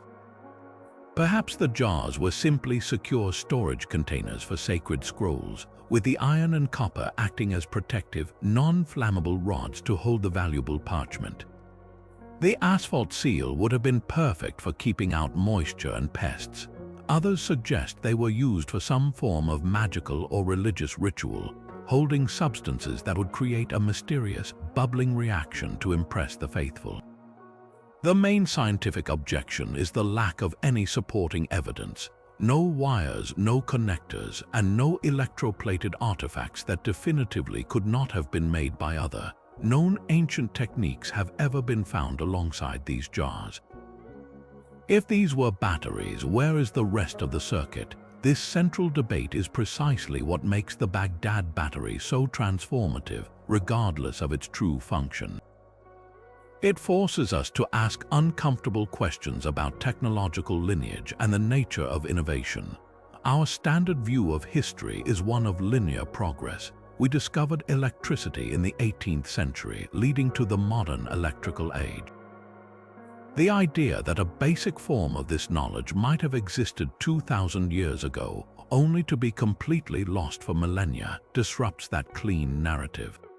It suggests that technological discovery is not always a steady, cumulative climb, but can be a series of flickers, bright sparks of insight that flare up in one culture and then are extinguished, their secrets buried and forgotten.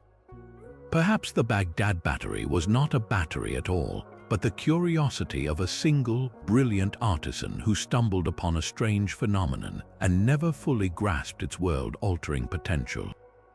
Or perhaps it was part of a wider, but now completely lost tradition of experimentation. Its true power lies not in the few volts it might have generated, but in the volts of intellectual energy it sends through us today, challenging our arrogance and reminding us that the ancient world still holds mysteries that defy our easy categorization. It is a testament to the fact that a spark of genius can come from the most unexpected places, even from a simple clay jar on a museum shelf. Yet even as we weigh these practical functions, the manuscript's bizarre content pulls us back toward the extraordinary. The botanical section is the most perplexing. The plants are not stylized versions of known species. They are chimerical creations with roots that sometimes resemble animal organs and leaves that fuse into impossible, swirling patterns. This has led some to propose the manuscript represents a lost pre-Columbian botanical tradition from the Americas, or even an attempt to catalogue the flora of a mythical or alchemical world. The astronomical section is equally strange, depicting celestial charts with unfamiliar constellations and series of stars connected by lines in patterns that don't correspond to any known cosmological system. Most haunting is the section known as the biological or balneological folios, which shows hundreds of small, nude female figures, some sporting crowns, others immersed in or emerging from what appear to be green baths or intricate plumbing systems. A scene that looks less like a medieval manuscript and more like a dreamscape. The manuscript's unbreakable code and bizarre imagery have, over the centuries, forced a profound philosophical shift in how we view the Middle Ages and the Renaissance. For a long time, the prevailing historical narrative was one of linear progress. A dark age gave way to an enlightenment, with knowledge steadily accumulating in a straight line. The Voynich manuscript completely disrupts this tidy story. It stands as a stark, unnerving reminder that history is not a neat library where every book is accounted for. It is a landscape full of holes where entire forests of knowledge can be swallowed up without a trace. The possibility that this book represents a genuine, unique, and now lost scientific or philosophical tradition forces us to confront the limits of our own understanding. We are so accustomed to being the culminators of history, the ones who have finally figured things out, that we forget how much has been lost. The Voynich manuscript is the ultimate symbol of that loss, a message that has survived but a meaning that has not. It humbles the modern mind, proving that our ancestors were capable of intellectual endeavors so complex and so alien to our own way of thinking that we cannot even begin to comprehend them. It is a ghost at the feast of human knowledge, a silent testament to the fact that the past will always hold secrets, and that some doors once closed may never open again. But if the Voynich manuscript represents a secret that may never be unlocked, our next discovery offers a key, a stunningly clear window into the mind of Bronze Age Europe and its understanding of the cosmos. The story begins not with archaeologists but with looters. In 1999, two treasure hunters using a metal detector were illegally digging on a hilltop near the town of Dendera in Germany. Their device signaled a hit, and as they dug, their shovels struck a hoard of bronze artifacts. Disappointed by the lack of gold or silver, they nonetheless gathered up the items, including a bizarre, heavily corroded bronze disc that looked like a modernist piece of art.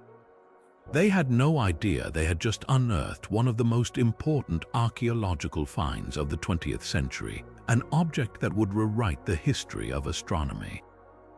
It was only through a series of daring police stings over the next 3 years that the entire hoard was recovered from the black market, allowing experts to finally study what we now know as the Dendera sky disk. When conservators carefully removed the centuries of green corrosion, they revealed an object of breathtaking sophistication. The disk itself is made from bronze, about 12 inches in diameter, and inlaid with gold symbols that were not merely decorative but deeply symbolic. A cluster of 7 dots near the center clearly represents the Pleiades star cluster, a key celestial marker for ancient agricultural and lunar calendars across many cultures. To the left, a large golden circle unmistakably depicts the sun, or perhaps a full moon. Opposite it, a crescent moon arcs gracefully. Scattered around these central features are 32 smaller golden dots, likely representing other stars, with one particularly large dot whose meaning is still debated. But the most dramatic additions came later. Arcing along the left and right edges are 2 golden bands, each representing the horizon. And finally, along the bottom, a 3rd band was added, this one with notches cut out along its edges, a solar barge, a mythological vessel believed to carry the sun across the sky at night. The true revolution of the disk lies in its confirmed age. Through typological dating of the bronze swords and axes found with it, and later through scientific analysis of the wood fragments clinging to those artifacts, researchers were able to securely date its burial to around 1600 BC, the middle of the European Bronze Age.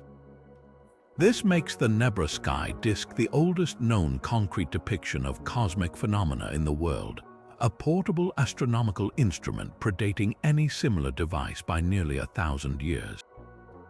This single fact completely shatters our perception of prehistory in Northern Europe. We previously imagined these societies as relatively isolated groups of farmers and warriors concerned chiefly with survival. The disk proves they were also cosmic philosophers, carefully observing the heavens and codifying that knowledge into a sophisticated physical model. The purpose of the disk appears to be a complex, multi-layered calculator. The position of the Pleiades cluster relative to the sun and moon was critically important for Bronze Age societies. In the Mediterranean, the ancient Greeks used its heliacal rising, its first appearance in the dawn sky after a period of invisibility, to mark the start of the sailing season. For the inland cultures of Germany, its cycles were equally vital. Researchers discovered that the disk could be used as a practical tool to synchronize the lunar and solar calendars, a crucial skill for knowing precisely when to plant crops or hold religious ceremonies. By holding the disc aloft and aligning the horizon arcs with the actual local horizon, a user could compare the real sky with the golden map in their hands. If the moon was in the phase shown on the disc, but the Pleiades were not visible where the disc indicated they should be, it signaled that a 13th intercalary month needed to be added to the lunar year to bring it back in line with the solar seasons. This was not just art, it was a functioning piece of precision cosmological technology, a testament to a profound and practical understanding of the mechanics of the sky. The Nebra sky disk does more than just tell us about ancient astronomy. It reveals a connected continent. The copper for the bronze came from the Austrian Alps, while the gold was sourced from Cornwall in England. This means the raw materials alone traveled hundreds of miles before the disk was even crafted. The knowledge encoded upon it also shows a blend of influences. The concept of the solar barge is well known from Egyptian mythology, suggesting that astronomical ideas were flowing across Europe long before the Romans. The disk forces us to envision a Bronze Age world linked by trade routes not just for amber and metal, but for ideas, where a spiritual leader on a German hilltop could possess an object that embodied a pan-European understanding of the universe. It stands as a powerful rebuttal to the idea of prehistory as a time of ignorance, showing us instead a time of brilliant observation, innovation, and a deep, abiding desire to map the heavens and find our place within them. But while the other Dead Sea Scrolls offered spiritual wisdom and sacred texts, one stood completely apart, not for its message of salvation, but for its tantalizing promise of unimaginable material wealth. This was the Copper Scroll, and it was an enigma from the moment it was discovered in 1952, in a separate cave near Qumran designated as Cave 3. Unlike its delicate parchment companions, this document was something entirely different and immensely durable, a series of 3 oxidized copper sheets riveted together. Its very medium was a statement. Parchment was for teachings meant to be read and studied. Copper was for a record that needed to last forever. The challenge of accessing its secrets was immediate and immense. The scroll was far too brittle and oxidized to be unrolled by any conventional means. For 5 years, it sat as an unreadable metal artifact, its secrets locked inside a corrosive shell. The solution was as radical as the scroll itself. In 1956, at the University of Manchester, engineers carefully cut the scroll into 23 individual curved strips using a specially designed saw. Only then could scholars finally peer at the Hebrew text engraved into the metal, and what they found was utterly baffling. This was not a theological treatise or a biblical commentary. It was quite simply a treasure map. The text is a methodical, dry inventory of 64 locations, and at each spot, a portion of a fantastic hoard is said to be buried.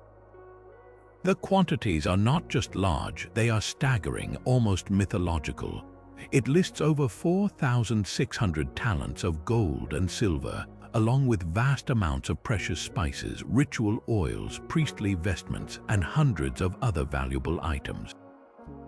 To put this in perspective, a single talent was approximately 75 pounds.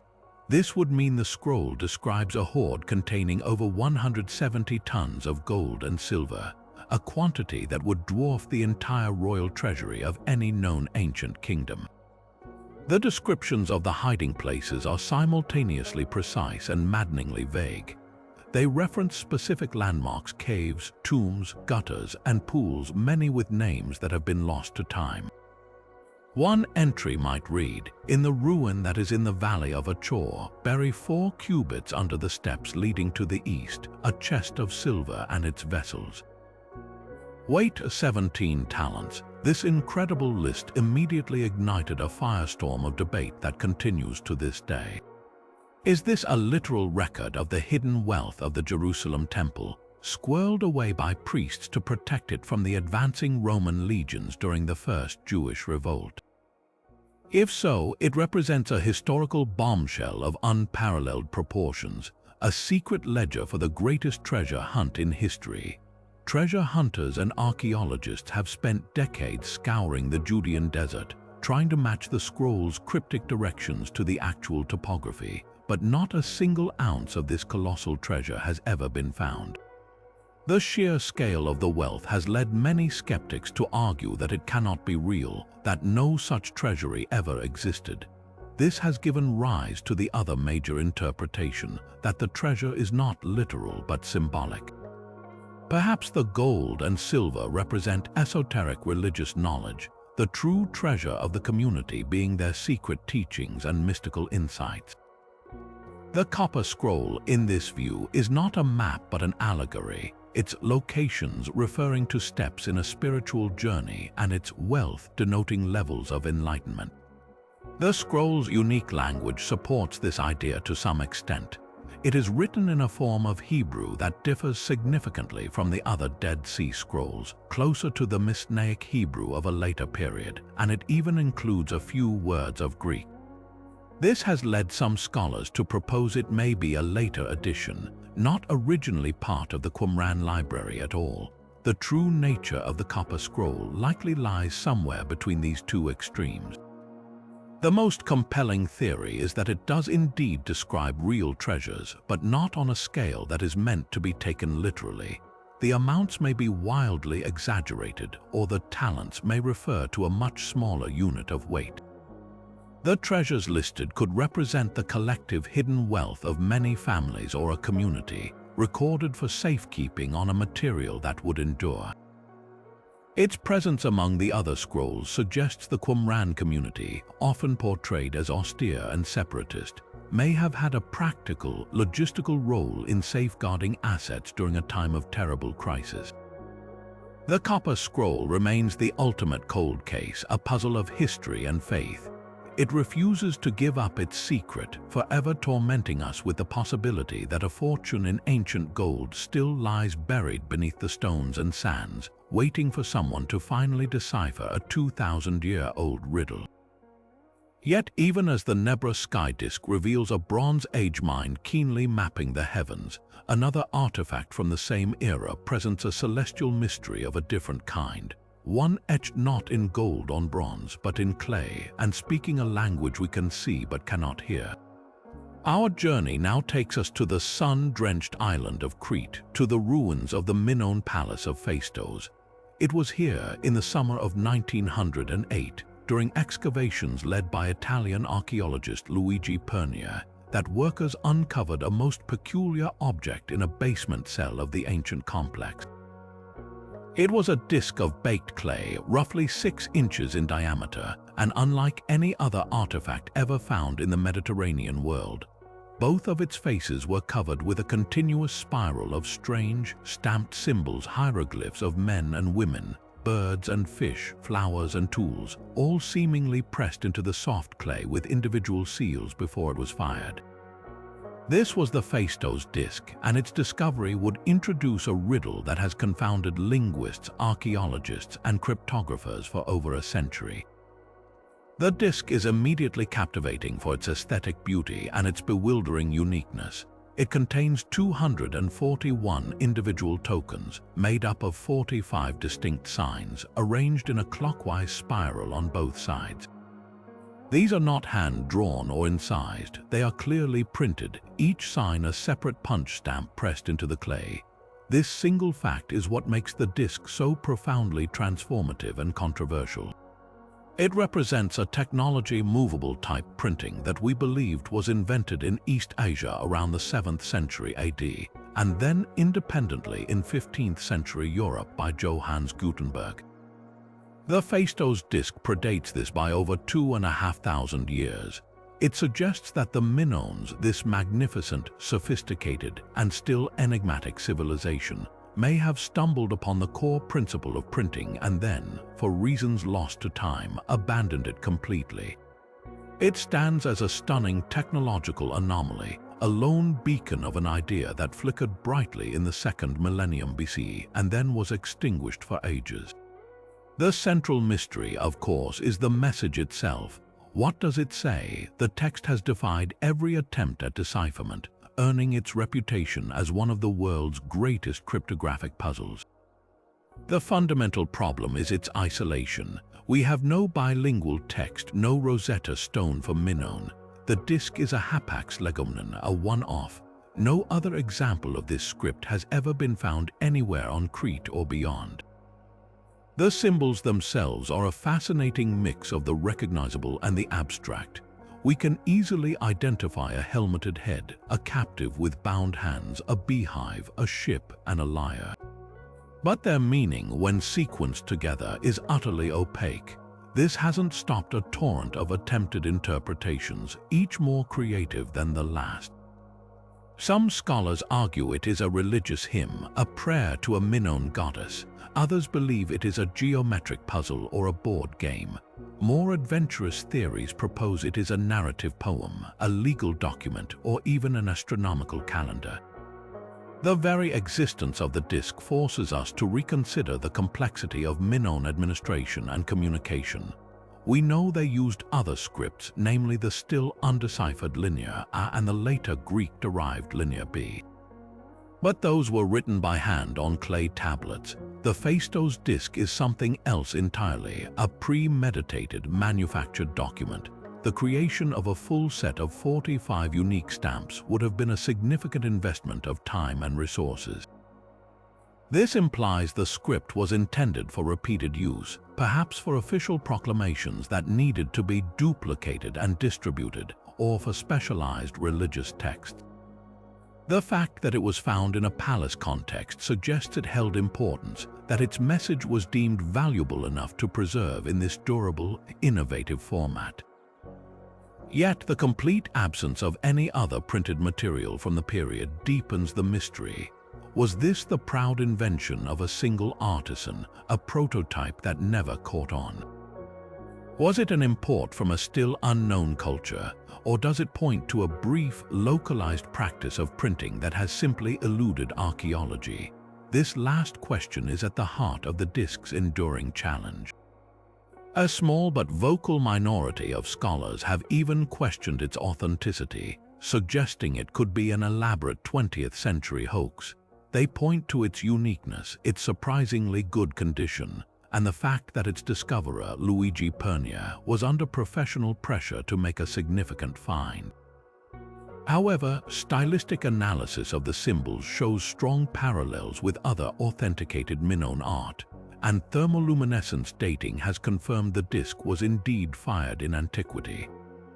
The consensus is that it is genuine, and that is what makes it so beautifully frustrating. The Phaistos disc is a genuine artifact that behaves like a forgery. It is too perfect, too advanced, too isolated. It refuses to fit neatly into our historical timeline. It is a whisper from the past that we can see but cannot understand, a testament to the terrifying possibility that history is not a straight line of progress, but a landscape littered with the ghosts of abandoned technologies and lost ideas, any one of which could have changed the world. From the cryptic codes and cosmic maps of previous discoveries, we now turn to an artifact that exists at the volatile intersection of devout faith and rigorous science, an object that has inspired both reverence and skepticism in equal measure for centuries. It is a simple piece of linen measuring approximately 14 feet by 3.5 feet, yet it carries the weight of a question that has divided opinion for generations. The Shroud of Turin is a pale, sepia-toned cloth that bears the faint, haunting front and back images of a naked, bearded man who appears to have suffered the torturous wounds of crucifixion, from the scourge marks on his back to the lance wound in his side. To millions of the faithful, this is not an artistic representation but the true burial shroud of Jesus of Nazareth, a sacred relic that miraculously captured his image at the moment of resurrection. To skeptics, it is the most brilliant, beguiling, and persistent forgery in history. The story of the shroud is not about finding an answer, but about the endless, fascinating pursuit of one. The shroud's known history emerges from the fog of the 14th century in the small town of Liéry, France, where it was presented by a knight named Geoffroy de Charny. Almost immediately, its authenticity was questioned. The local bishop at the time, Henry de Poitiers, investigated and declared it a clever painting, a conclusion backed by a subsequent bishop who stated the artist had even confessed. For centuries, it was an object of veneration for a small group before passing into the possession of the royal house of Savoy and eventually finding a permanent home in the Cathedral of St. John the Baptist in Turin, Italy in the 16th century. It was here in 1898 that the modern obsession with the shroud began. An amateur photographer named Secondo Pia was granted permission to take the first photographs of the cloth. As he developed the glass plate negatives in his darkroom, he experienced a shock that would reverberate around the world. The image on his negative was not a faint, ghostly imprint. It was a startlingly clear and lifelike positive photograph of a man. This revealed that the image on the shroud itself is actually a perfect negative, a property utterly unknown in art until the invention of photography itself. How could a medieval forger have created a perfect negative image centuries before the concept even existed? This discovery launched a new era of scientific scrutiny, culminating in a massive research project in 1978 known as the Shroud of Turin Research Project, or STURP. For 5 days, a team of over 30 American scientists, physicists, chemists, pathologists were given unprecedented, round-the-clock access to the cloth. They subjected it to every non-destructive test they could conceive, using ultraviolet and infrared spectrometry, X-ray fluorescence, and high-powered microscopes. Their conclusions were both baffling and definitive. They found no evidence of brush strokes, pigments, dyes, or any known artistic medium. The image, they concluded, resides only on the very topmost microfibers of the cloth. It is not soaked through. It has the characteristics of a scorch, as if the linen was discolored by a brief, intense burst of energy, but one that affected only the surface. Furthermore, the forensic details were chillingly accurate. The blood stains were found to be real human blood, type AB. The wounds were anatomically perfect, from the precise placement of the nail wounds in the wrists, not the hands, which would not support the weight of a body, to the dumbbell-shaped marks on the back from a Roman flagrum, a specific type of scourging whip.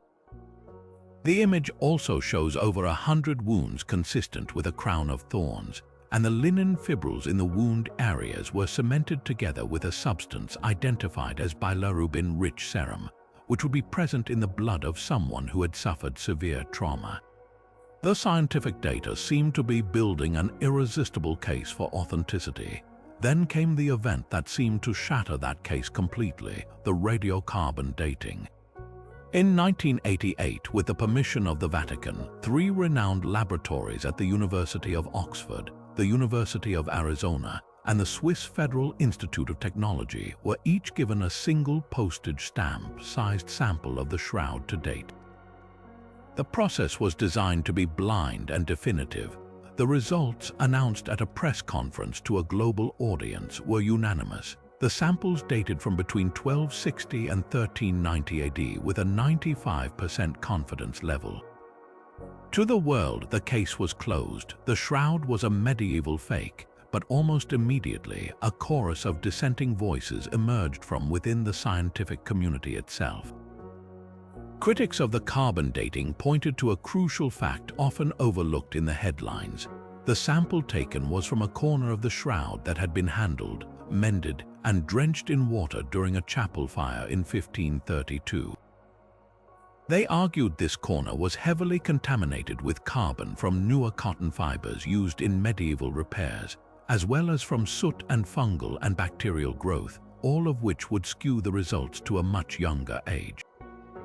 Some researchers have since proposed that a vacuum radiation event, potentially from the hypothesized burst of energy that created the image, could have also altered the carbon isotope ratios. The carbon dating, rather than settling the debate, simply ignited a new and even more complex one about methodology and contamination. This leaves us with the central and still unanswered question. If it is a forgery, how was it done? no one has been able to satisfactorily replicate the shroud's unique combination of a perfect photographic negative, three-dimensional encoded information, and the absence of any pigment, all while achieving microscopic forensic accuracy that surpassed the medical knowledge of the 14th century. Proposed methods, from using a primitive camera obscura to applying an acidic paste that would slowly burn the image into the cloth, all fail to recreate the shroud's specific and baffling properties. If it is authentic, what phenomenon could have caused such an image? Theories range from a natural chemical reaction between burial spices and the body's amines to the more dramatic suggestion of a brief, intense burst of vacuum radiation or light emitted from the body itself at the moment of resurrection, a concept that science can neither prove nor disprove. The Shroud of Turin, therefore, stands as a permanent and powerful monument to the limits of both faith and science. It is a puzzle that refuses to be solved, a relic that challenges the tools we use to understand it. It tells us less about the first century than it does about our own eternal need to find proof, to seek answers in the tangible, and to grapple with the mysterious space where history ends and belief begins. This simple carpenter's tool, discovered in the 1930s near the town of London, Texas, presents a puzzle that seems to defy all logic. While hiking along the banks of the Red Creek, a local couple noticed a curious piece of wood protruding from a rock formation. When they pried it loose, they found it was attached to a hammerhead made of solid iron. The rock itself had completely formed around the tool, and subsequent analysis dated the surrounding stone to the Cretaceous period, a time over 100 million years ago when dinosaurs still roamed the Earth. To some, this was the ultimate out-of-place artifact, definitive proof that modern humans, or at least their technology, existed in the distant prehistoric past. The so-called London Hammer became a celebrated icon in certain circles, held up as undeniable evidence that challenges the entire geological and evolutionary timeline. This interpretation, however, rests on a profound misunderstanding of the very geology it seeks to overthrow. The key to the mystery lies not in the hammer itself, but in the specific type of rock that encased it. The material isn't a standard sedimentary rock like sandstone or shale, which would have required the hammer to be present as the sediment was originally deposited. Instead, it's a concretion, a hard, compact mass that forms around a nucleus when mineral cement precipitates from water within sediment. Think of it like a pearl forming around a grain of sand. Over centuries, mineral-rich water can slowly percolate through loose sediment, gradually depositing layers of hard minerals like calcite or iron oxide around any object that happens to be there. This process can create a solid, stone-like shell that looks for all the world like the object has been fused into ancient bedrock, even if the object itself is relatively young. Scientific analysis of the hammer and its stony casing has consistently supported this explanation.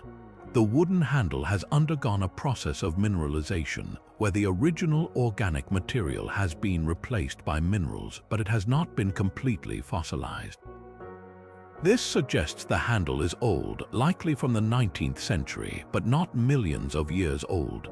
The hammerhead, made of a type of iron that was commonly produced in late 19th century American foundries, shows no signs of the advanced metallurgical technology one would expect from an ancient, unknown civilization. Furthermore, the concretion itself, while formed in Cretaceous-aged sediment, is a much more recent geological feature. The hammer fell into a crack or was left behind, and the natural chemical processes of the local environment did the rest, encasing it in a convincing stone jacket over a matter of decades or centuries, not millennia. The enduring appeal of the London hammer and its continued use as proof against established science highlights a critical aspect of how we interpret the past. It demonstrates the powerful human tendency to gravitate towards sensational, simple explanations that overturn complex systems of knowledge. The story of a single, baffling object that rewrites all of history, is far more compelling to some than the slow, meticulous, and often unglamorous work of geological analysis. Yet the true lesson of the London Hammer is not about a mystery solved, but a process demonstrated. It stands as a perfect case study in the scientific method. When faced with an anomalous find, scientists didn't simply accept the surface-level paradox. They asked how the concretion formed, they analyzed the composition of the metal, they studied the mineralization of the wood, and they used multiple lines of evidence to build a coherent, naturalistic explanation. The hammer doesn't prove that science is wrong. It proves that science works, patiently separating compelling stories from verifiable facts, and reminding us that the natural world is always more intricate and surprising than any simple tale we might wish to tell. Yet for all the intricate debate surrounding human history and technology, perhaps no discovery so perfectly captures the raw, breathtaking shock of finding life where we believed it impossible than the story of a single peculiar fish. This tale begins not with a grand expedition, but with the routine work of a South African museum curator, Marjorie Courtenay-Latimer. In December 1938, she received a call from the skipper of a local fishing trawler, Hendrik Goosen, who knew of her interest in unusual specimens. He had something peculiar in his catch from the deep waters off the Chalumna River.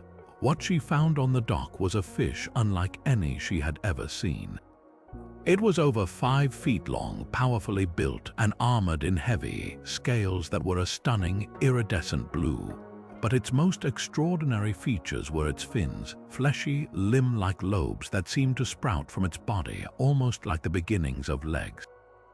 Intuitively sensing its immense importance but unable to preserve the massive specimen perfectly, she sent a rough sketch and a description to a local ichthyologist, Professor J. L.B. Smith. His now legendary telegraph reply said it all. Most important preserved skeleton and gills equals fish described. The importance of this fish, which Smith would later name Latimeria chalumnae in honor of its discoverer, was earth-shattering. This was not a new species, it was a ghost. The coelacanth was well known to science, but only as a fossil. Its distinctive, lobe-finned anatomy was a textbook example for paleontologists, representing a key branch on the evolutionary tree that was believed to have gone extinct at the end of the Cretaceous period, 66 million years ago, alongside the dinosaurs. Finding a living, breathing coelacanth was the biological equivalent of seeing a Tyrannosaurus rex strolling through a modern forest. It instantly shattered the notion that the fossil record was a complete and closed book, proving that entire lineages of life could persist for eons in the hidden refuges of our planet, completely unknown to science. The subsequent hunt for a second specimen became an obsession for Professor Smith, lasting 14 long years. He distributed thousands of leaflets with a reward along the East African coast, a quest that finally paid off in 1952 when a second coelacanth was identified in the Comoros Islands, revealing its true deep-water habitat. This discovery forced a complete re-evaluation of evolutionary theory. The coelacanth was not a missing link, but something perhaps even more profound, a living fossil. This term doesn't mean the fish hasn't evolved at all, but that its outward physical form has remained remarkably stable over geological timescales, a testament to a body plan perfectly adapted to a stable and unchanging deep-sea environment. It showed scientists that evolution is not always a relentless march of change. Sometimes, for some species, it hits a pause button, finding a perfect equilibrium that can last for millions upon millions of years. Beyond the evolutionary headlines, the coelacanth opened up an entirely new frontier in biology, the deep sea as a sanctuary for ancient life. Before its discovery, the deep ocean was largely a mystery, often assumed to be a biological desert. The coelacanth proved it was a museum, a cold, dark, and stable environment where time itself seems to slow down. These fish live in volcanic caves hundreds of meters deep, emerging at night to hunt.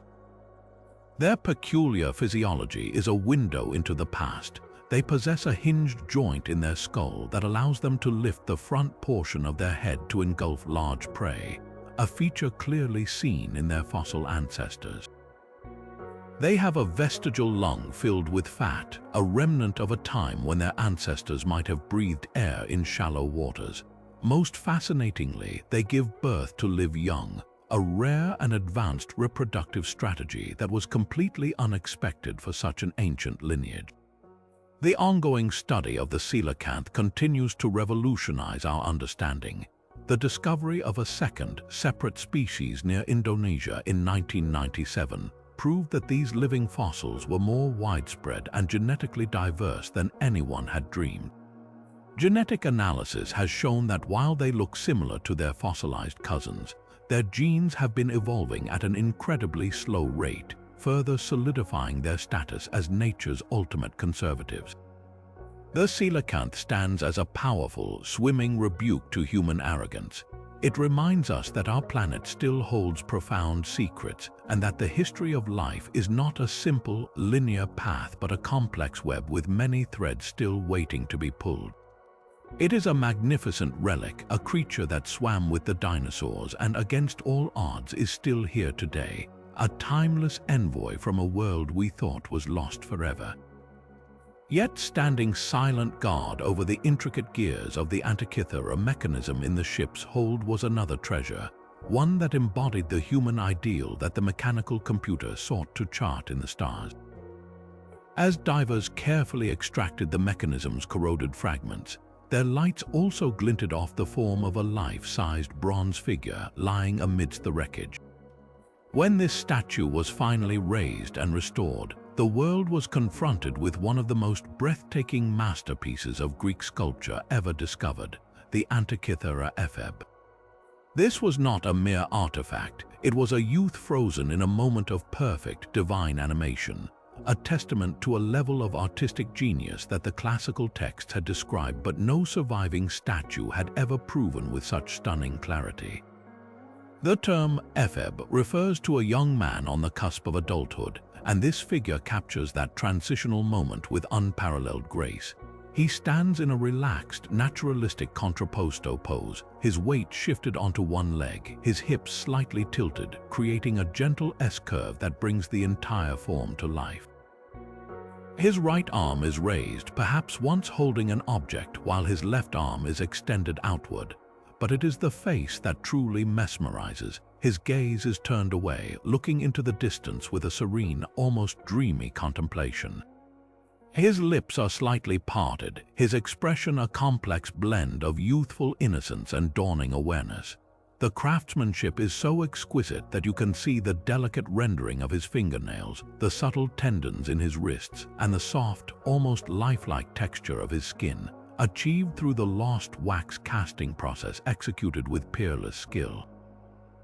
For art historians, the statue's discovery was a revelation that fundamentally transformed our understanding of classical bronze work. Before its recovery, our knowledge of Greek bronze sculpture came primarily from later Roman copies, which were often executed in marble.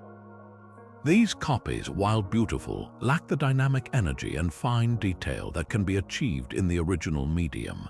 The Antikythera epheb is a pristine example of a large-scale Greek bronze preserved by the sea itself.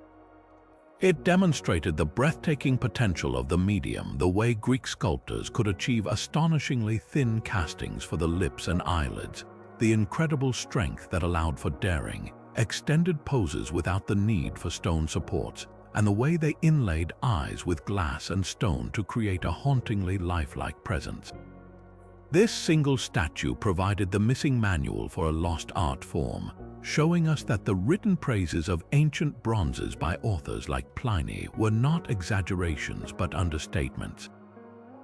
The mystery of the epheb's identity adds another layer of fascination to his story.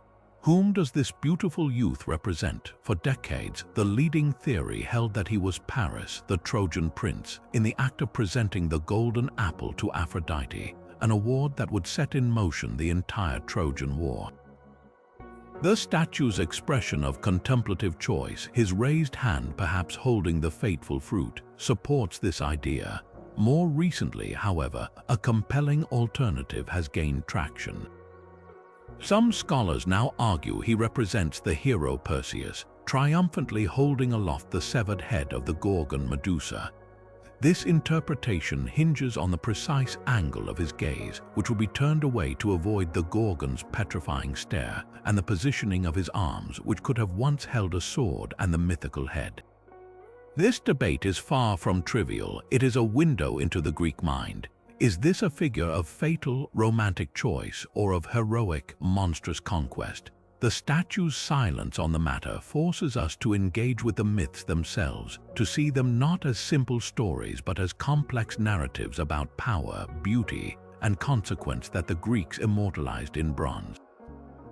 Ultimately, the Antikythera epheb and the Antikythera Mechanism, recovered from the same watery grave, represent the twin pinnacles of the ancient Greek world, the artistic and the scientific. One is an expression of the human form, idealized and perfected, an exploration of myth and emotion. The other is an expression of the human mind, logical and precise, an exploration of cosmos and mathematics. Together, in the hold of that doomed trading ship, they tell a complete story of a civilization that sought to understand both the beauty of the body and the mechanics of the universe with equal passion and brilliance. The epheb reminds us that the same culture that could calculate the paths of the stars with bronze gears could also sculpt a youth so real, so full of potential, that you half expect him to turn his head and speak. But just as the coelacanth revealed a living secret from our planet's depths, our next artifact represents a story that, rather than being pulled from the ocean, was entirely crafted from the depths of human imagination. It's a tale that begins with a tantalizing mystery and ends with a powerful lesson about how easily fiction can be mistaken for fact. In 1938, a Chinese archaeologist named Kai Pu-te claimed to have made a staggering discovery in the remote Bayan Karaula Mountains near the Tibetan border. According to the story, his team found a series of caves that contained not ancient tools or pottery, but rows of neat graves holding the skeletons of a peculiar, small-statured people. Scattered throughout these tombs were hundreds of strange stone discs, roughly a foot in diameter, each with a hole in its center and a fine, double-grooved spiral inscription radiating from the center to the rim. These were the Dropa stones, and the narrative that grew around them would become one of archaeology's most persistent and captivating modern myths. The story lay dormant for decades until it was dramatically resurrected in the 1960s by a Russian author named Vyacheslav Sazev, who published a series of articles that added extraordinary new layers to the tale. He claimed that scientists in Beijing had finally managed to decipher the mysterious grooves on the discs, revealing that they were not carvings at all, but an unknown form of hieroglyphic writing etched in an ancient language. The translated message was nothing short of sensational. It allegedly told the story of a spacecraft from a distant planet that had crash-landed in the mountains 12,000 years ago. The survivors, a people who called themselves the Dropa, were unable to repair their ship and found themselves stranded on Earth. The local tribes, initially hostile, eventually killed most of the newcomers. The stones were said to be the final record of this doomed extraterrestrial colony, written by the last survivors. To complete the myth, Sazev even included a claim that genetic testing had been done on the remains of the skeletons, proving they were not fully human. This narrative exploded in popularity, perfectly timed to ride the wave of growing public fascination with UFOs and ancient astronauts in the late 1960s and 70s.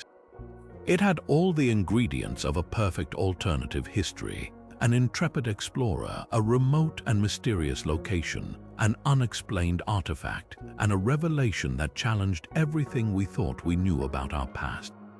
The story was repeated in countless books, magazines, and television shows dedicated to the paranormal, often presented with a tone of convincing secrecy, claiming that the Chinese government had since confiscated the discs and suppressed the truth. For a generation eager to question authority and explore esoteric ideas, the Dropa stones became a foundational piece of evidence for the theory that extraterrestrials had visited Earth in antiquity.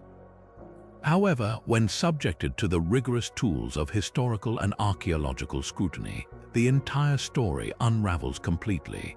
The first and most glaring issue is the complete lack of any verifiable evidence. No credible archaeological journal ever published Kai Pute's findings.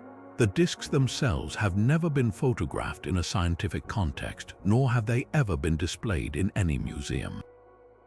No independent researcher has ever been granted access to study them. The genetic studies cited have no published data, no named scientists, and no affiliated institutions. Every single piece of the puzzle exists only within the retelling of the story itself, a classic hallmark of a modern legend. Furthermore, the alleged translation makes no linguistic sense. Writing is not stored in spiral grooves, and the idea that a complex narrative could be encoded in such a format is a technological impossibility for any ancient culture. The most likely origin for the Dropa stones myth lies in a combination of misidentification and deliberate fabrication. Bead discs are common jade artifacts from Neolithic China, characterized by a round shape with a hole in the center.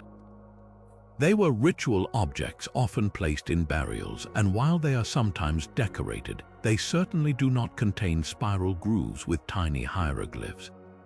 It is possible that a discovery of such bead discs and the remains of small-statured Neolithic people was exaggerated and twisted into a science fiction narrative. The story was then likely entirely manufactured or heavily embellished by authors like Sazev to sell magazines and books to a hungry audience. The enduring power of the Dropa stone story doesn't tell us about ancient aliens, it tells us about ourselves. It reflects a deep and very human desire to find grand, extraordinary explanations for the unknown, especially when the conventional historical record feels incomplete or unsatisfying. When faced with a genuine archaeological mystery, it can be more exciting to imagine a crashed UFO than the more probable, though perhaps less dramatic, truth of a lost Neolithic culture. The stones serve as a permanent cautionary tale, reminding us that in our quest for wonder, we must always weigh captivating stories against the harder but essential currency of verifiable evidence. While the Antikythera Mechanism embodies the pinnacle of known Greek artistry, another discovery from a very different culture presents a puzzle that seems to defy the very timeline of human exploration. In 1929, during the renovation of the Topkapi Palace in Istanbul, scholars made a stunning find in the palace's vast library, a fragment of a world map drawn on gazelle skin parchment and dated to the year 1513. It was signed by an Ottoman admiral and cartographer named Piri Reis, who noted in the margins that he had compiled it from a multitude of source maps, including some that were said to be from the Library of Alexandria, and even several that were captured from Christopher Columbus himself.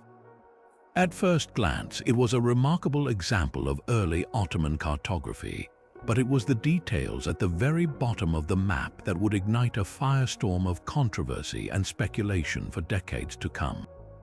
The map depicts the coastlines of Western Europe, North Africa, and the eastern part of South America with a surprising, though not perfect, degree of accuracy. But it is the landmass shown south of the Atlantic that has fueled endless debate. Piri Reis labeled this area, but the text is damaged. Some researchers looking at the shape of the coastline have made an extraordinary claim that this landmass is not South America continued, but is in fact the continent of Antarctica, and moreover, it is shown not under its present-day miles-thick ice cap, but with a detailed, ice-free coastline. Proponents of this theory argue that the map must therefore be based on source materials drawn by an ancient, advanced seafaring civilization that mapped Antarctica thousands of years ago, when its coasts were still temperate, a knowledge that was then passed down and eventually incorporated by Piri Reis. It's a captivating narrative, suggesting a lost chapter of human history filled with global explorers from a forgotten age. However, when we subject the Piri Reis map to rigorous cartographic and historical analysis, a more nuanced, though no less fascinating, story emerges. The vast majority of mainstream scholars and cartographers see a much different picture. First, the idea that the map shows Antarctica's subglacial topography is deeply flawed. Our modern knowledge of the continent's true coastline, hidden under the ice, was only revealed through mid-20th century seismic surveys. The shape on the Piri Reis map bears only a superficial resemblance to this hidden coast, and a much stronger, more logical resemblance to the continued eastern coastline of South America, particularly when the map is viewed in the context of other period maps that often distorted unknown southern land. Piri Reis himself never claims to have mapped an unknown southern continent. He was likely attempting to chart the newly discovered lands of the Americas, filling in the gaps with conjecture based on the reports of Portuguese explorers and the ancient sources he cited. The true magic of the map is not in a fictionalized prehistory, but in what it genuinely reveals about the incredible transfer of knowledge happening in the early 16th century. Piri Reis's own extensive notes on the map are the key. He explicitly states he used 20 different source maps, including 8 from the time of Alexander the Great, 4 Portuguese maps, 1 Arabic map, and most incredibly, a map used by Christopher Columbus.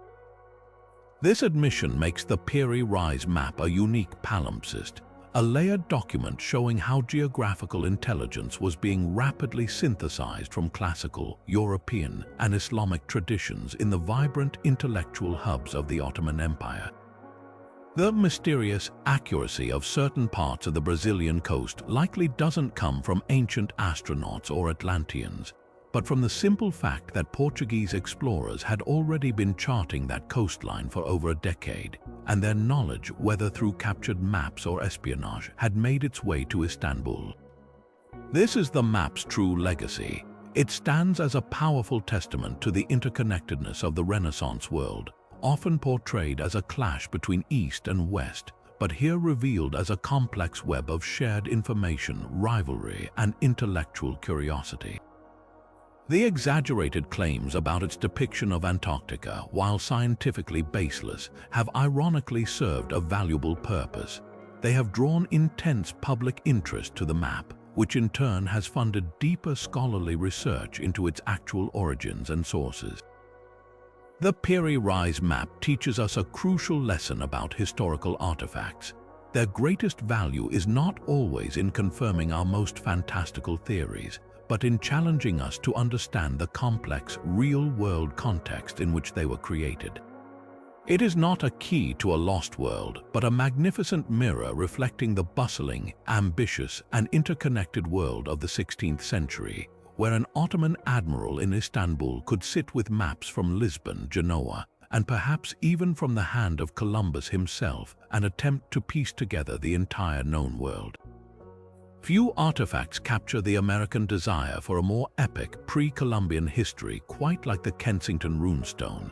Its story begins not with archaeologists but with a Swedish immigrant farmer named Olof Öhman. In November 1898, while clearing trees on his property near Kensington, Minnesota, Öhman claimed his attention was drawn to a large ash tree. Its roots had grown tightly around a flat, gray slab of stone. When he pried it loose and wiped away the dirt, he was met with a sight that seemed utterly out of place in the Midwestern soil. The stone was covered in strange, carved symbols. He had just unearthed what would become the most controversial rock in American history, an object that seemingly offered undeniable proof that Viking explorers had ventured deep into the heart of North America centuries before Columbus. The inscription, carved on both sides and one edge of the 200-pound stone, told a startling tale of Norse adventure and tragedy. Dated to the year 1362, the runes described a party of 30 Norse and 22 Goths on a journey of exploration from Vinland. The text chillingly recounts that they had camped by a lake with 2 skerries or rocky islands, and that 10 of their men had been killed in a brutal attack. The inscription reads, quote, "Avium save us from evil," and ends with the command that the message should be read by fellow countrymen who might find it, a desperate plea for remembrance from what appeared to be the last survivors of a doomed expedition. If authentic, this wasn't just a minor footnote. It was a complete rewrite of the narrative of American discovery, pushing European contact hundreds of years further back and thousands of miles inland from the coast. The initial reaction from scholars at the time, however, was swift and dismissive. They declared it an obvious hoax, pointing to the modern Scandinavian dialect of the text and the seemingly fresh appearance of the carving. The stone was largely forgotten for decades, relegated to a curiosity used as a stepping stone in Olof Ehrman's barn. But the story refused to die. In the 1930s, it was rediscovered and championed by a Norwegian-American historian, H. Hjalmar Ruud Holland, who spent the rest of his life vehemently defending its authenticity. Holland's passionate advocacy ignited a firestorm of public interest and fierce academic debate that continues to simmer to this day, creating a clear divide between those who want to believe and those who follow the evidence. The evidence against the stone's authenticity is overwhelming and comes from two primary fronts: linguistics and geology. Linguists who specialize in Old Norse and runic scripts have consistently identified fatal flaws in the inscription. The runes themselves are a bizarre mixture, some from a much older alphabet called the Elder Futhark, which had fallen out of use by the 8th century, and others from the medieval Younger Futhark. This would be akin to finding an English document from the 14th century that used a random mix of Old English lettering and modern cursive. Even more damning is the language itself. The grammar, word choice, and spelling are peppered with modern Swedishisms and English loanwords that simply did not exist in the 14th century. The inscription uses the word Opdagelsefard, meaning a journey of discovery, a term that is entirely modern and would have been alien to a medieval Norse explorer. The text reads less like a genuine medieval message and more like how a 19th century Scandinavian immigrant might imagine his ancestors talking. The geological analysis provides the other half of this conclusive evidence. Opponents of the stone's authenticity long argued that the carving showed no signs of the centuries of weathering one would expect. Proponents, however, pointed to a 1969 study that identified a thin layer of manganese coating in the grooves, suggesting age. This became a key piece of evidence for believers. However, a far more comprehensive study in the 2000s, using advanced scanning electron microscopy, delivered what most scientists consider the final blow. Researchers found that the weathering inside the carved runes was identical to the weathering on the much older, pre-glacial scratches on the stone's surface. This proved decisively that the runes were carved after those ancient scratches had already been exposed to the elements for thousands of years, and crucially, after the last glacial period had ended. In simpler terms, the rock surface had been buried under ice and soil for millennia, only to be exposed relatively recently. The runic carving, therefore, could not be 600 years old. Its weathering indicated it was made after the stone was exposed by processes that occurred long after the 14th century, placing its creation firmly in the modern era. So if the stone is a hoax, who carved it and why? The most obvious suspect has always been Olof Ehrman himself, though he maintained his innocence until his death. The motive is less about malice and more about identity. The late 19th century was a time of massive Scandinavian immigration to the American Midwest. These new arrivals often faced discrimination and were seen as uneducated farmers. Creating an artifact that connected them to a glorious, exploratory past could have been a powerful way to claim a more prestigious place in the American story. It was a way of saying, our ancestors were here first, we belong here. The Kensington Runestone is not a record of Norse exploration, but it is a genuine and powerful artifact of the immigrant experience. It reflects a deep human longing for roots, for validation, and for a connection to a land that was new to them. It is a testament to the power of story, showing that sometimes the most compelling histories are not the ones we find, but the ones we feel a need to create. Yet soaring from the cold waters of the North Atlantic to the dry heat of the Egyptian desert, our attention is drawn to an artifact that proves the allure of projecting modern ideas onto the ancient world can be just as powerful as any treasure hunt.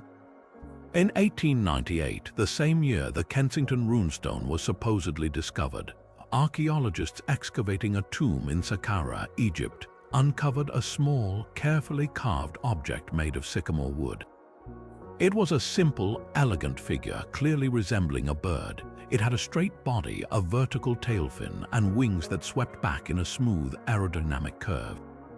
For decades, it was catalogued as just that, a bird, perhaps a toy or a ceremonial object, and placed in the basement of the Cairo Museum with little fanfare. It was just one of countless such artifacts from a culture that revered avian deities and often depicted them in art. But in the mid-20th century, this unassuming object was pulled from obscurity and given a new, electrifying identity, physical proof that the ancient Egyptians had invented the airplane.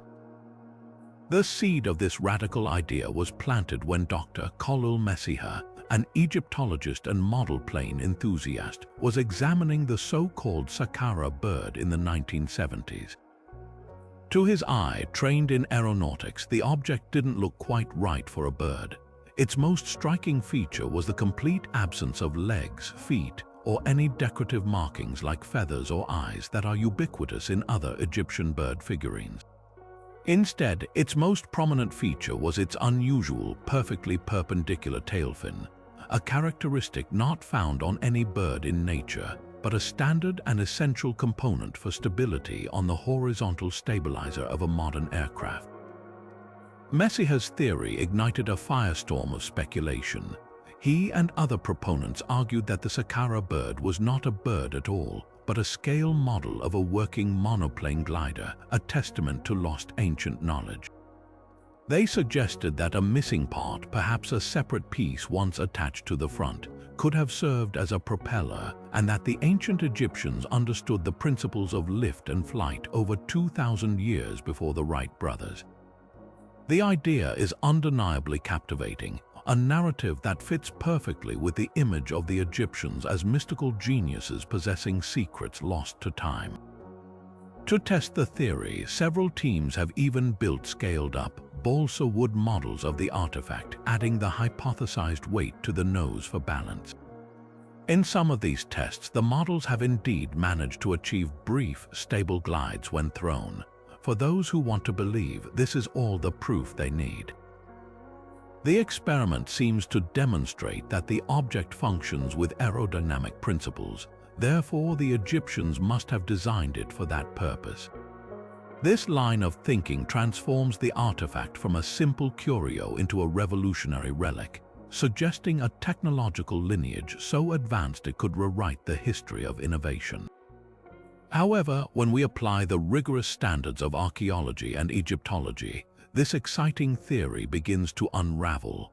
The most compelling evidence against the ancient airplane interpretation comes from looking at the object not in isolation but within its full cultural context. The tomb where it was found dates to around 200 BC, a period of intense Greek and Roman influence in Egypt. It's far more likely that the Saqqara bird is a representation of a falcon, a bird sacred to the god Horus, and that it was once mounted on a sacred boat or a ceremonial standard as part of a religious procession. The perpendicular tail could easily represent a stylized rudder for such a boat, not the tail of an aircraft. Furthermore, if the Egyptians possessed such profound knowledge of aeronautics, where is the supporting evidence?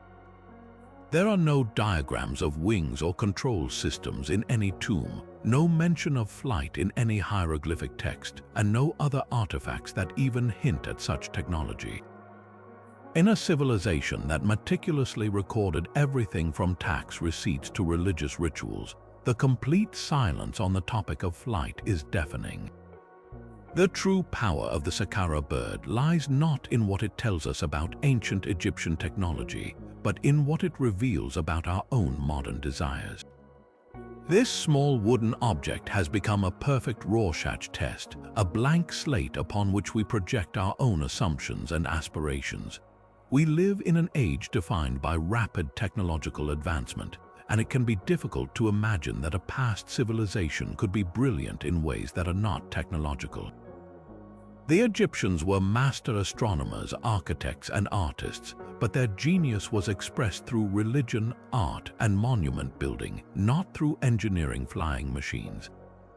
The enduring appeal of the out-of-place artifact theory speaks to a very human need to find our own reflection in the past, to see ancient people not as fundamentally different from us, but as proto-scientists and engineers.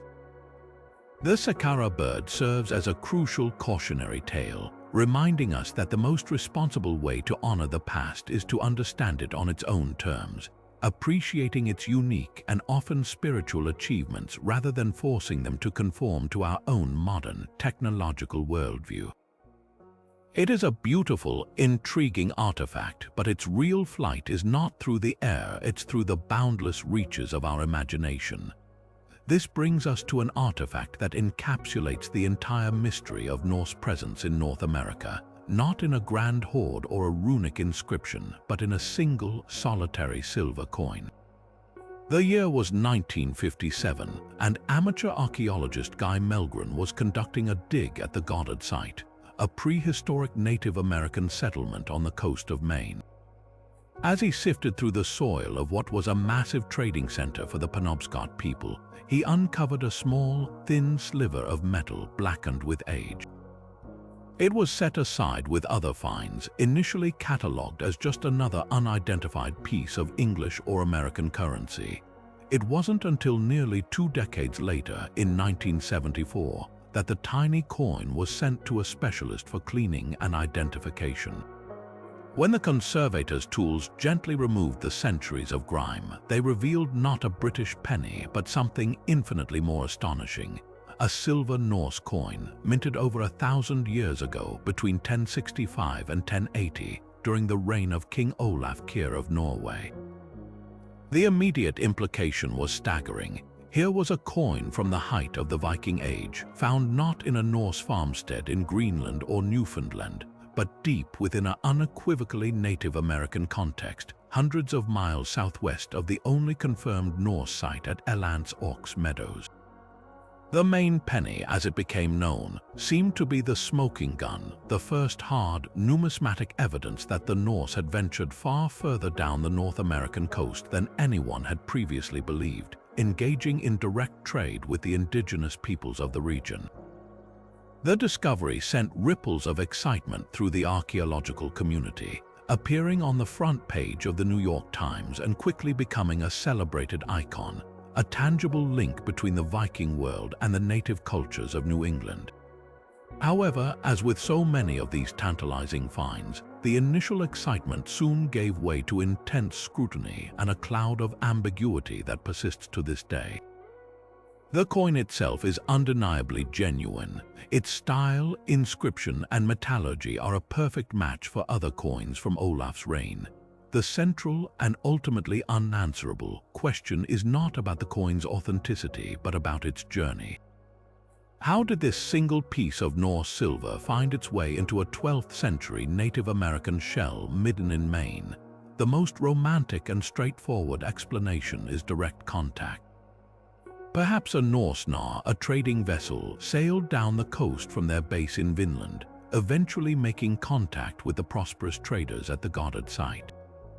The coin could have been part of a larger trade, a piece of exotic treasure offered for valuable furs or other local goods, and then lost or deliberately deposited. But there are other, less dramatic possibilities that complicate the narrative. The Norse settlements in Greenland persisted for centuries, and they maintained active trade routes with Europe. A Norse coin could have easily been carried to Greenland and then found its way into the hands of the Inuit or Thule people, the ancestors of modern Arctic indigenous groups, through trade or even conflict. These Arctic networks were vast and interconnected, and a prized object like a silver coin could have been traded southward, hand to hand, over generations, moving slowly down the coast through well-established native trade routes that stretched from the Arctic to the Gulf of Maine. In this scenario, the Maine penny is no less significant. It still proves that an object from the Norse world reached deep into North America, but it removes the necessity of a Norse explorer ever setting foot in Maine. It becomes a testament to the incredible reach and complexity of indigenous trade networks, which acted as a conveyor belt moving goods and ideas across the continent long before European arrival. The context of the find itself adds another layer of mystery. The Goddard site was a major trading hub, and over 30,000 artifacts were excavated there. The vast majority are unmistakably of native origin, but a handful of other objects, like a piece of spun brass and a few stone points made from non-local materials, suggest the inhabitants had access to goods from far away. The Norse coin is the ultimate outlier. Critics of the direct contact theory point out that it was the only Norse artifact found in the entire excavation. There were no pieces of smelted iron, no fragments of Norse pottery or woodworking, nothing else to suggest the Norse themselves were ever present. In archaeology, a single, isolated find is always treated with caution, as it could be the result of accidental contamination or even a deliberate hoax, though no evidence has ever emerged to suggest the latter in this case. And so, the Maine penny remains in a state of beautiful, frustrating limbo.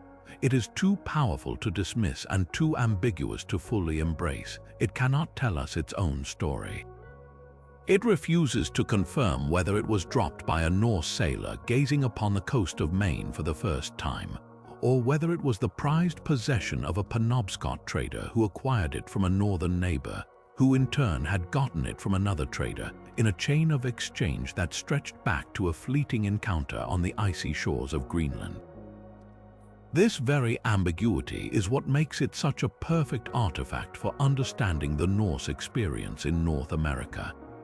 It represents not a sustained colonization, but the tantalizing possibility of sporadic, unpredictable contact, a glimpse of a foreign sail on the horizon, a brief exchange on a beach, the circulation of a few strange and wonderful objects that then entered the vast and ancient circulatory system of Native America.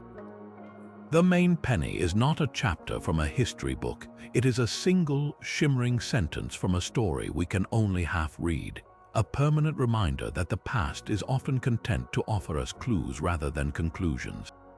But from the cryptic potential of ancient batteries and the speculative allure of out-of-place artifacts, we journey now to the walls of an Egyptian temple, where a specific carving has ignited one of the most passionate and enduring debates about ancient technology. High up on a wall in the dark, secluded crypt of the Hathor Temple at Dendera, a vast and complex relief has been interpreted by a fringe group of theorists as nothing less than a detailed schematic for an electric light bulb. This single image, known as the Dendera light, has become a cornerstone for the ancient astronaut hypothesis, presented as clear evidence that the Egyptians harnessed electricity. To understand why this interpretation is so compelling to some and so thoroughly dismissed by Egyptologists is to take a masterclass in the critical importance of context. At first glance, the carving does present a strikingly modern silhouette. It shows a large, ovular object reminiscent of a glass bulb within which a snake-like form stretches outward.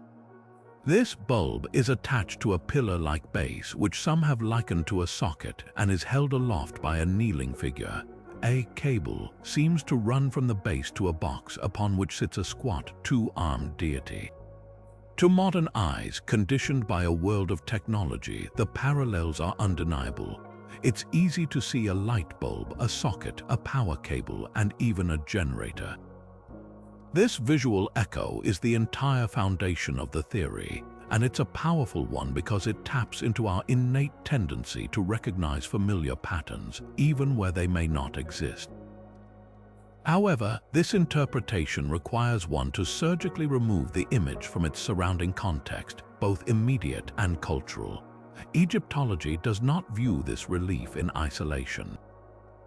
It is one panel in a vast, interconnected narrative that covers the entire crypt wall, a narrative steeped in well-documented Egyptian mythology. The mainstream explanation identifies the key elements not as electrical components but as potent religious symbols. The ovular object is not a glass bulb. It is a depiction of the primordial lotus flower from which, according to Egyptian creation myths, the sun god emerged at the dawn of time. The snake, rather than a glowing filament, is a representation of the god Harsomptus, a form of Horus, and symbolizes the divine energy of life and resurrection emerging from the flower. The so-called socket and cable are also deeply symbolic. The pillar is a jed pillar, a universally recognized symbol of stability and the backbone of the god Osiris. The cable is more likely a stylized rendering of a papyrus stem, a plant deeply associated with new life and the marsh from which the lotus grows. The box it connects to is not a generator but a shrine. The entire scene is not a technical diagram, but a mythological vignette illustrating the Egyptian belief in the cyclical rebirth of the sun each day and the resurrection of the soul after death, themes that are absolutely central to every aspect of their funerary and temple art. The physical context within the temple itself is another powerful argument against the light bulb theory. These crypts were sealed, pitch-black chambers accessible only to high priests. They were not workshops, they were sacred spaces for the most secretive rituals, where the statue of the goddess would be ritually rejuvenated to maintain the cosmic order. The idea that priests would need a giant carved instruction manual for a technological device in such a spiritual space makes little sense. Furthermore, if this was a common technology, why does it appear nowhere else in the entirety of Egyptian art and literature? There are no textual references to bulbs, glassworking of this nature, switches, or power sources. In a civilization that recorded everything from tax receipts to medical procedures, the complete absence of any supporting evidence for electrical technology is deafening. Ultimately, the debate over the Dendera light is a clash between two fundamentally different ways of seeing the past. One approach seeks to make the ancient world recognizable by projecting our own modern technological framework onto it. The other seeks to understand the ancient world on its own terms, through its own rich and complex symbolic language. The electrical interpretation, while imaginative, is a classic example of pareidolia, the human tendency to see familiar shapes in random patterns. It simplifies a profound and beautiful spiritual belief into a crude, anachronistic machine. By restoring the context, we don't diminish the carving's wonder, we transform it.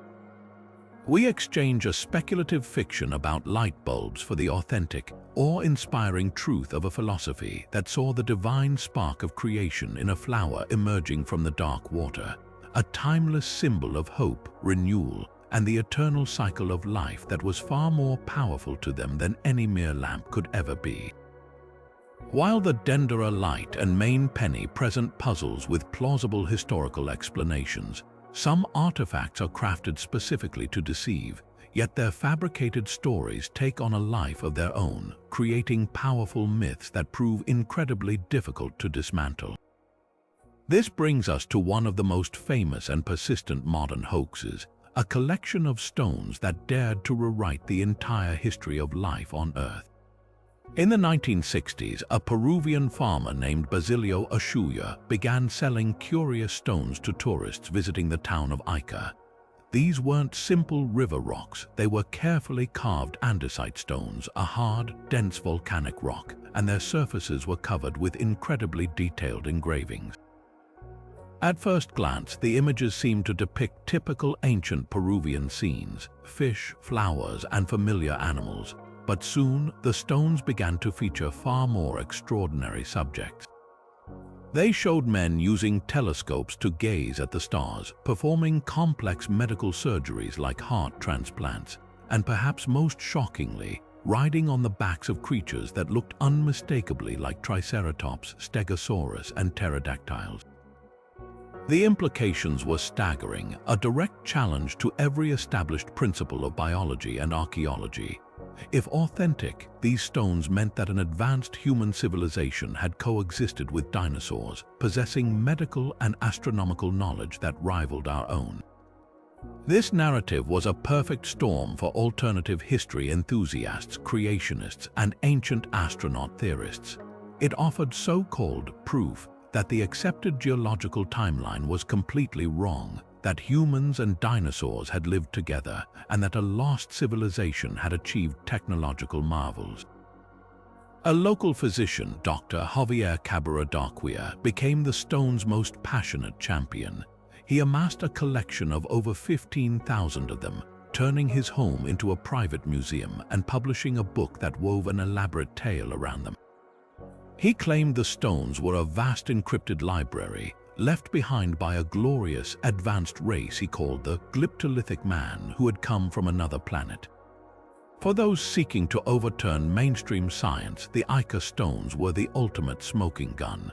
Yet from the very beginning, the evidence for their authenticity was built on a foundation of sand. The stones had no provenance. They never appeared in any legitimate archaeological dig. They simply surfaced from the hands of a single source.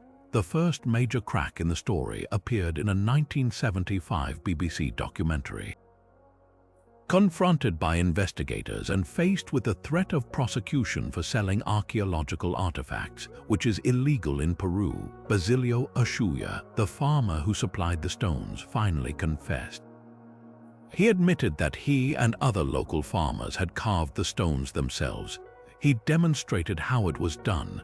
They would acquire old andesite stones from riverbeds, carve the images with dental drills and sharp knives, and then age the fresh engravings by baking the stones in donkey dung to create a dark patina that made the carvings look ancient. The images weren't inspired by an ancient library. They were copied from comic books, school textbooks, and dinosaur illustrations. A stone showing a man riding a triceratops, for instance, was almost certainly inspired by a similar scene from the 1960s Zero's cartoon, The Flintstones. Despite this clear and public confession, the legend of the Ica stones refused to die. This is where their story becomes a fascinating case study in the psychology of belief and the persistence of pseudo-history. True believers and proponents simply dismissed the confession, arguing that Ushuaia was forced to lie to avoid going to jail. They pointed to the sheer number of stones and the consistency of the style as proof that a single, uneducated farmer couldn't be responsible. They ignored the fact that a thriving cottage industry had emerged, with many local artisans producing the stones to meet tourist demand. The stones also gained a new life on the emerging internet, where images could be divorced from their context and critical debunking. Websites and documentaries dedicated to alternative history would showcase the most dramatic dinosaur stones, presenting them as genuine artifacts while conveniently omitting the creator's confession and the overwhelming evidence of their modern origin. The enduring power of the Ica stones lies not in their authenticity, but in their ability to fulfill a deep human desire for mystery and lost worlds. They provide a simple, visually compelling answer to complex questions about the past, offering a narrative that is often more exciting than the meticulous, evidence-based work of real archaeologists. They demonstrate a key principle of such hoaxes. For those who are already inclined to distrust mainstream science, no amount of contrary evidence will ever be sufficient. The confession is a cover-up, the scientific analysis is part of a conspiracy, and the lack of provenance is proof of a suppression of truth. The Ica stones, therefore, are a far more revealing artifact about our own time than about ancient Peru. They show how easily a compelling story, regardless of its truth, can capture the imagination and become entrenched in certain circles, creating a parallel universe of history where humans ride dinosaurs and the facts are always just out of reach, hidden by those who won't accept the incredible truth. To truly understand the debate, we need to move past the initial visual guess and into the practical laboratory, where scientists have attempted to breathe life into the battery theory. The most compelling evidence comes from experimental archaeology, the practice of recreating ancient objects to test their function. Dozens of replicas have been constructed based on the design of the Baghdad jar, and when filled with an electrolyte like vinegar, grape juice, or even lemon juice, they do indeed produce a measurable electrical charge. The results are consistent but undeniably modest, a voltage of around 0.8 to 2 volts and a very low current, measured in microamps. To put that in perspective, a standard double-A battery provides 1.5 volts but can deliver a current thousands of times stronger. The output from a replica Baghdad battery is so faint you wouldn't feel it on your skin. The most dramatic demonstration involves connecting multiple jars together in a series to create a stronger current, enough to electroplate a thin layer of gold or silver onto a small object like a coin or a ring. This is where the electroplating theory gains its most tangible traction. The Parthians and Sasanians were renowned for their exquisite gilded and silvered objects, particularly fine metalwork and jewelry. The traditional explanation for this plating involves a mercury-based amalgam technique, where gold is mixed with mercury, applied to an object, and then heated to vaporize the mercury, leaving behind a gold coating. This method is effective but highly dangerous due to the toxic mercury fumes. Proponents of the battery theory argue that electroplating would be a safer and more controlled alternative. However, this argument faces a significant logistical hurdle. To electroplate even a small object effectively, you need a consistent and sustained electrical current. A single Baghdad battery, with its weak and rapidly depleting output, would be woefully inadequate for any practical plating work. You would need dozens, perhaps hundreds, of these cells connected together, a truly industrial-scale operation. Yet, not a single trace of such a vast battery farm, nor any wires or connectors to link them, has ever been found in the archaeological record. The evidence for ancient electroplating remains entirely circumstantial, based on the existence of the finished objects, not on the discovery of the tools used to create them. This lack of any associated electrical apparatus is perhaps the most powerful argument against the battery hypothesis. If these jars were part of a widespread technological system, we would expect to find other components, metal wires, perhaps made of copper or iron, electrodes of different shapes and sizes, or even ceramic insulators. The complete and utter absence of such accessories suggests that if these objects were used for generating electricity, it was an isolated, experimental, or perhaps even accidental discovery that never evolved into a practical technology. It's entirely possible that a single ancient artisan noticed a strange tingle or saw a small bubble form when two different metals were placed in a jar of acidic liquid, experimented with the phenomenon, but never grasped its full potential or application. In this light, the Baghdad battery becomes not a tool but a curiosity, a fascinating scientific dead end. This leads us to the more conventional and arguably more plausible interpretation favored by the majority of archaeologists, that the object is simply a storage container for sacred scrolls. This explanation fits perfectly within the known cultural and religious practices of the time. The Parthian period saw the use of various religious and magical texts, often written on precious materials like parchment or papyrus. Keeping such important documents safe from moisture, pests, and decay was a paramount concern. The design of the Baghdad jar is ideal for this purpose. The iron rod would have served as a sturdy axle around which a scroll could be rolled. The copper cylinder would have protected the scroll from the sides. The asphalt seal at the top would have been absolutely critical, creating an airtight and waterproof barrier that would have preserved the organic material inside for centuries. This interpretation doesn't require any speculative technology or lost scientific principles. It relies on well-documented ancient needs and practices. The jar isn't an anomaly, it's an exceptionally well-made example of a class of objects designed for preservation and sanctity. So, where does this leave us?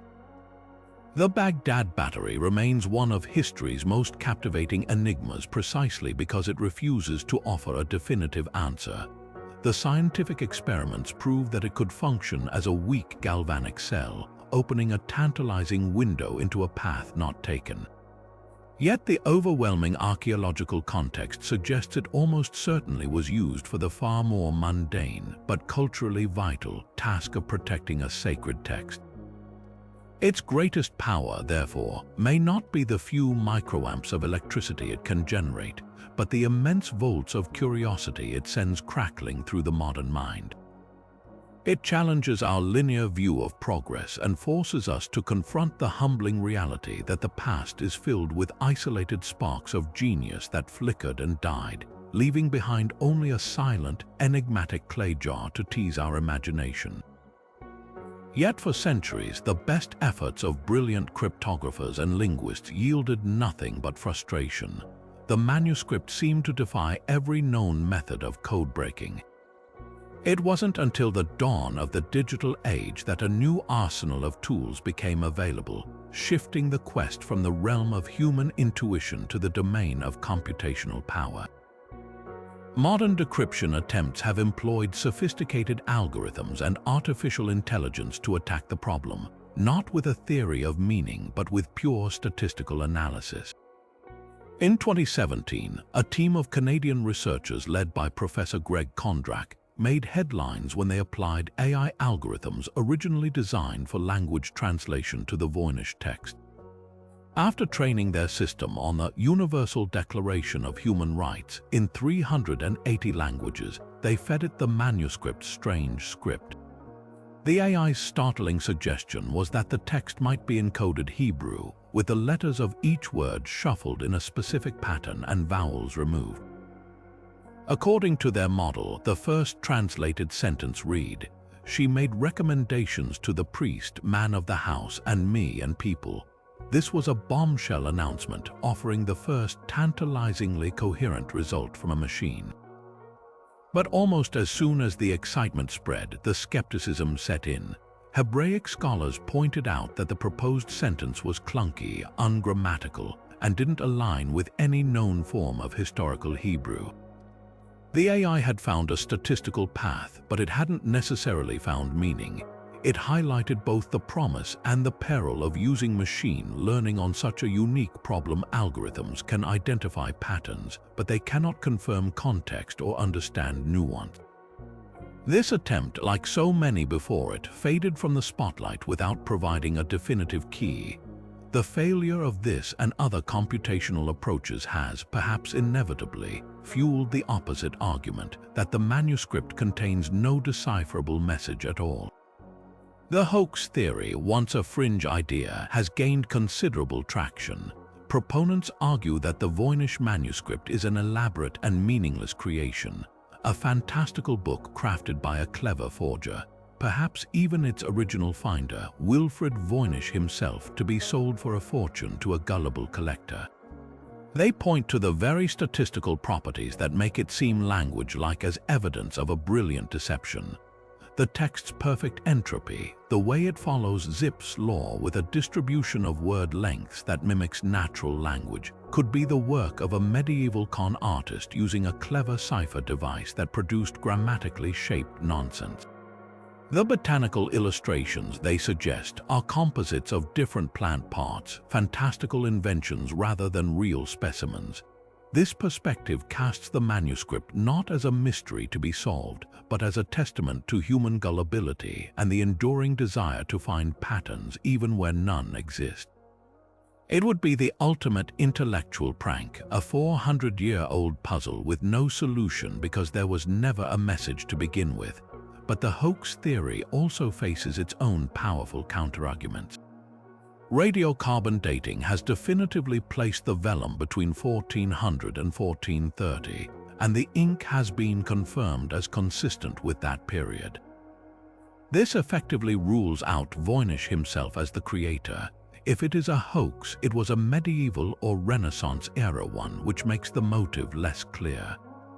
Creating a book of this length and artistic complexity would have been an astronomically expensive and time-consuming endeavor, requiring a tremendous amount of precious vellum and the skilled labor of a scribe and illustrator. Who would invest such vast resources for a joke that no contemporary audience would ever understand? Furthermore, recent studies of the illustrations suggest a deeper logic. The plant sections appear to be grouped by their supposed medicinal or symbolic properties rather than by their physical appearance, and the intricate astrological diagrams follow complex internal rules that would be bizarre to invent for no reason. This has led a third camp of researchers to propose that the manuscript is written in what is called an a priori constructed language, a completely invented tongue created from scratch before any modern understanding of linguistics. This would explain why it doesn't map perfectly onto any known language. It was never meant to. It could be the private philosophical language of a lone genius or the encoded spiritual text of a secretive alchemical sect, its meaning known only to a select few and then lost to time. The Voynich manuscript, therefore, remains the ultimate Rorschach test of historical puzzles. Is it a cipher waiting for its key, a beautiful fraud, or the sole surviving relic of a unique and forgotten intellectual experiment? Its power lies not in the answer it provides, but in the profound questions it forces us to ask about the nature of language, the limits of our knowledge, and the silent secrets the past chooses to keep. And just when we thought the scale of Qin Shi Huang's ambition couldn't get any more staggering, recent excavations have proven that the known pits were merely the tip of the iceberg. For decades, the focus was on the three main pits containing the now famous infantry, chariots, and officers.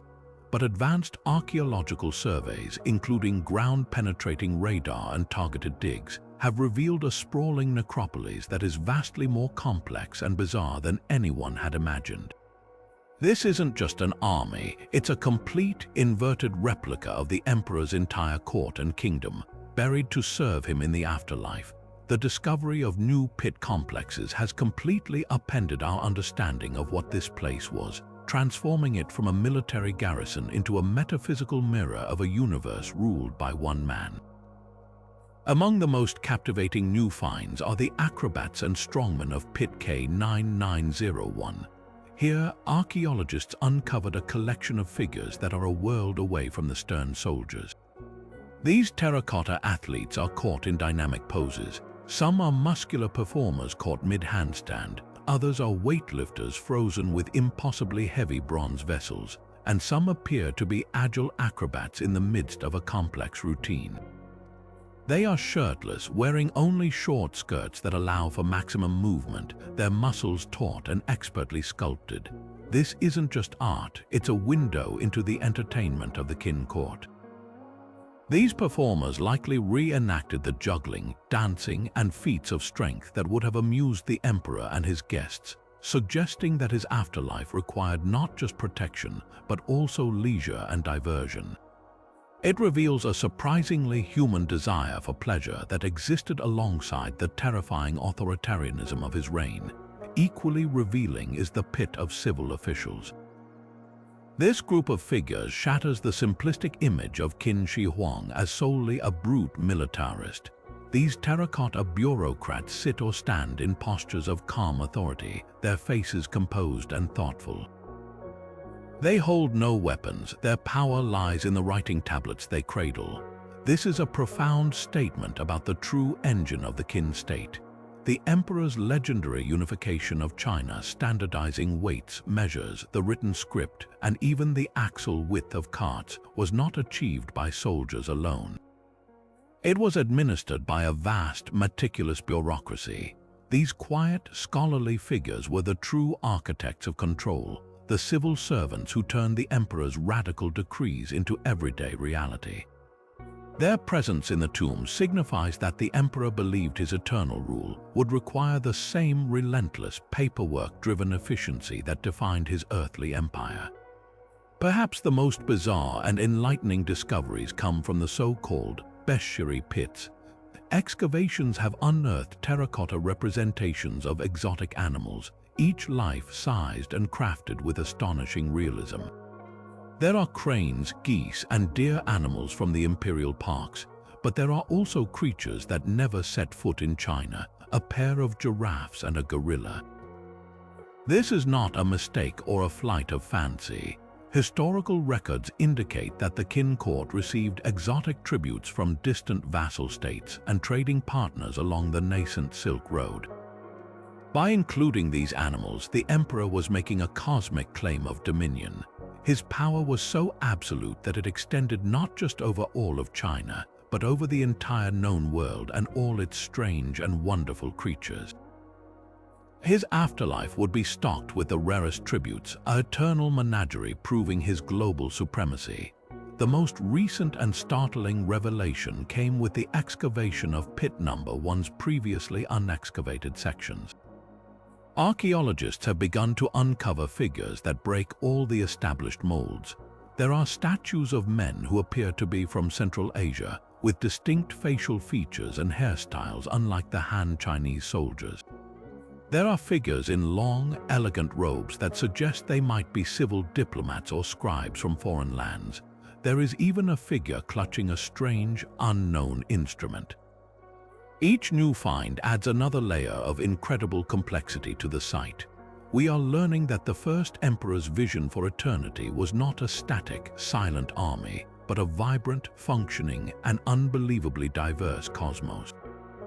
It contained every single element he deemed necessary for his immortal rule: military might, civil administration, celestial divination, artistic entertainment, and a court filled with the most exotic treasures of the world. The ongoing work at the site guarantees one thing: our understanding of China's first emperor and his world is still being written, one incredible discovery at a time.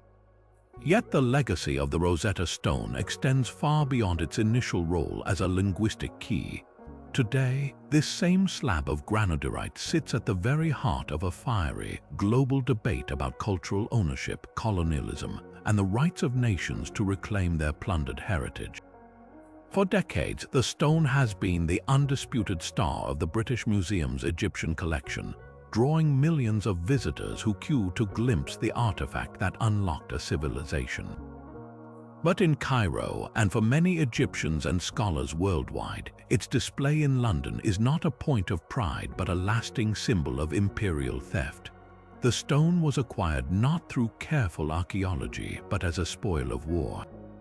After Napoleon's defeat in 1801, the French were forced to surrender their Egyptian antiquities to the British under the terms of the Treaty of Alexandria. The Rosetta Stone, along with other priceless artifacts, was shipped to England and presented to King George III, who then donated it to the British Museum. This chain of custody, rooted in military conquest, forms the core of Egypt's argument for its return. They contend that an object of such profound national and cultural significance, intrinsically tied to their very identity and history, should reside in the land where it was created. The British Museum's position, shared by many other major Western institutions like the Louvre and the News Museum in Berlin, rests on a concept often called universalism or the encyclopedic museum. They argue that these artifacts are part of a shared world heritage and that their presence in a global city like London allows them to be seen and studied by an international audience within a broader context of human achievement. They further point to the practicalities of preservation, suggesting that institutions like theirs possess the superior resources and expertise to care for such fragile objects. However, critics of this view see it as a patronizing relic of a colonial mindset, a keeper of the keys mentality that assumes only Western museums can be proper guardians of the world's treasures. They argue that this logic conveniently ignores how these collections were built through extraction and appropriation during a period of unequal power dynamics. This debate has only intensified in recent years, fueled by a global reassessment of colonial histories and a powerful push for the repatriation of cultural property. In 2022, the issue gained unprecedented traction when a prominent Egyptian archaeologist launched an official petition demanding the stone's return, gathering hundreds of thousands of signatures. This movement is part of a much larger wave, one that has seen successful repatriations of Benin bronzes to Nigeria and Ethiopian artifacts looted during the 19th century. The Rosetta Stone has become the most famous single case in this wider conversation, a perfect synecdoche for the entire contested legacy of colonial-era acquisitions. The outcome of this struggle will set a powerful precedent, influencing how museums around the world navigate the complex and often painful process of decolonizing their collections and acknowledging the true circumstances under which they acquired their most prized possessions. What ties these 35 extraordinary discoveries together is a single, powerful truth. Our history is not a closed book, but a living, breathing narrative that is constantly being revised and rewritten with every turn of the archaeologist's trowel. From the linguistic key of the Rosetta Stone to the cosmic calculator of the Nebra sky disk, from the spiritual library of Nag Hammadi to the sunken globalization of the Uluburun ship, each artifact we've explored serves as a profound reminder that the past is far more complex, interconnected, and astonishing than we often dare to imagine. They are not merely relics to be placed on a museum shelf. They are active participants in an ongoing dialogue, challenging our most deeply held assumptions and forcing us to confront the uncomfortable, exhilarating fact that we don't know nearly as much as we think we do. This process of challenging assumptions is the very engine of historical understanding. For generations, we were taught that the Middle Ages were a dark age, that ancient cultures were technologically primitive, and that human progress followed a neat, linear path. Yet the intricate gears of the Antikythera Mechanism, the sophisticated metallurgy of the Staffordshire hoard, and the timeless grace of the Antikythera epheb loudly and eloquently refute those simplistic notions. They reveal flashes of genius, moments of breathtaking artistry and innovation that were lost, suppressed, or simply forgotten, waiting for centuries for the right moment to re-emerge and humble our modern arrogance. Archaeology, therefore, is not just a hobby for treasure hunters, it is a fundamental discipline of humility. It teaches us to question authority, including the authority of our own textbooks, and to remain open to the possibility that a single discovery in a farmer's field or a diver's net can overturn everything. This is why the work of discovery is so vital. It is a testament to human curiosity and perseverance, to the museum curators who recognize significance where others see junk, to the scientists who peer inside corroded lumps with particle accelerators, and to the local communities who safeguard their heritage. Every artifact saved from looters, every manuscript carefully conserved, and every site meticulously excavated adds another piece to the infinite puzzle of our shared human story. The debates these objects spark over the authenticity of the Vinland Map, the function of the Baghdad battery, or the meaning of the Voynich manuscript are not signs of failure. They are the sound of healthy, vibrant scholarship, a collective effort to get closer to a truth that is always just slightly out of reach. So as we conclude this journey through 35 artifacts that changed our world, let it not be an ending but an invitation. An invitation to look at the world with a more questioning eye, to understand that history is not a list of dates and dead kings, but a thrilling mystery filled with lost cities, abandoned technologies, and silent voices waiting to be heard. The next chapter of this story is being written right now, in a lab using DNA analysis on a bog body, in a desert where satellite imagery has revealed a hidden settlement, and in the depths of the ocean where untold shipwrecks rest. The greatest discoveries are undoubtedly still ahead of us, hidden in the earth, waiting for the next curious mind to uncover them, and once again transform our understanding of this incredible, unfinished human story.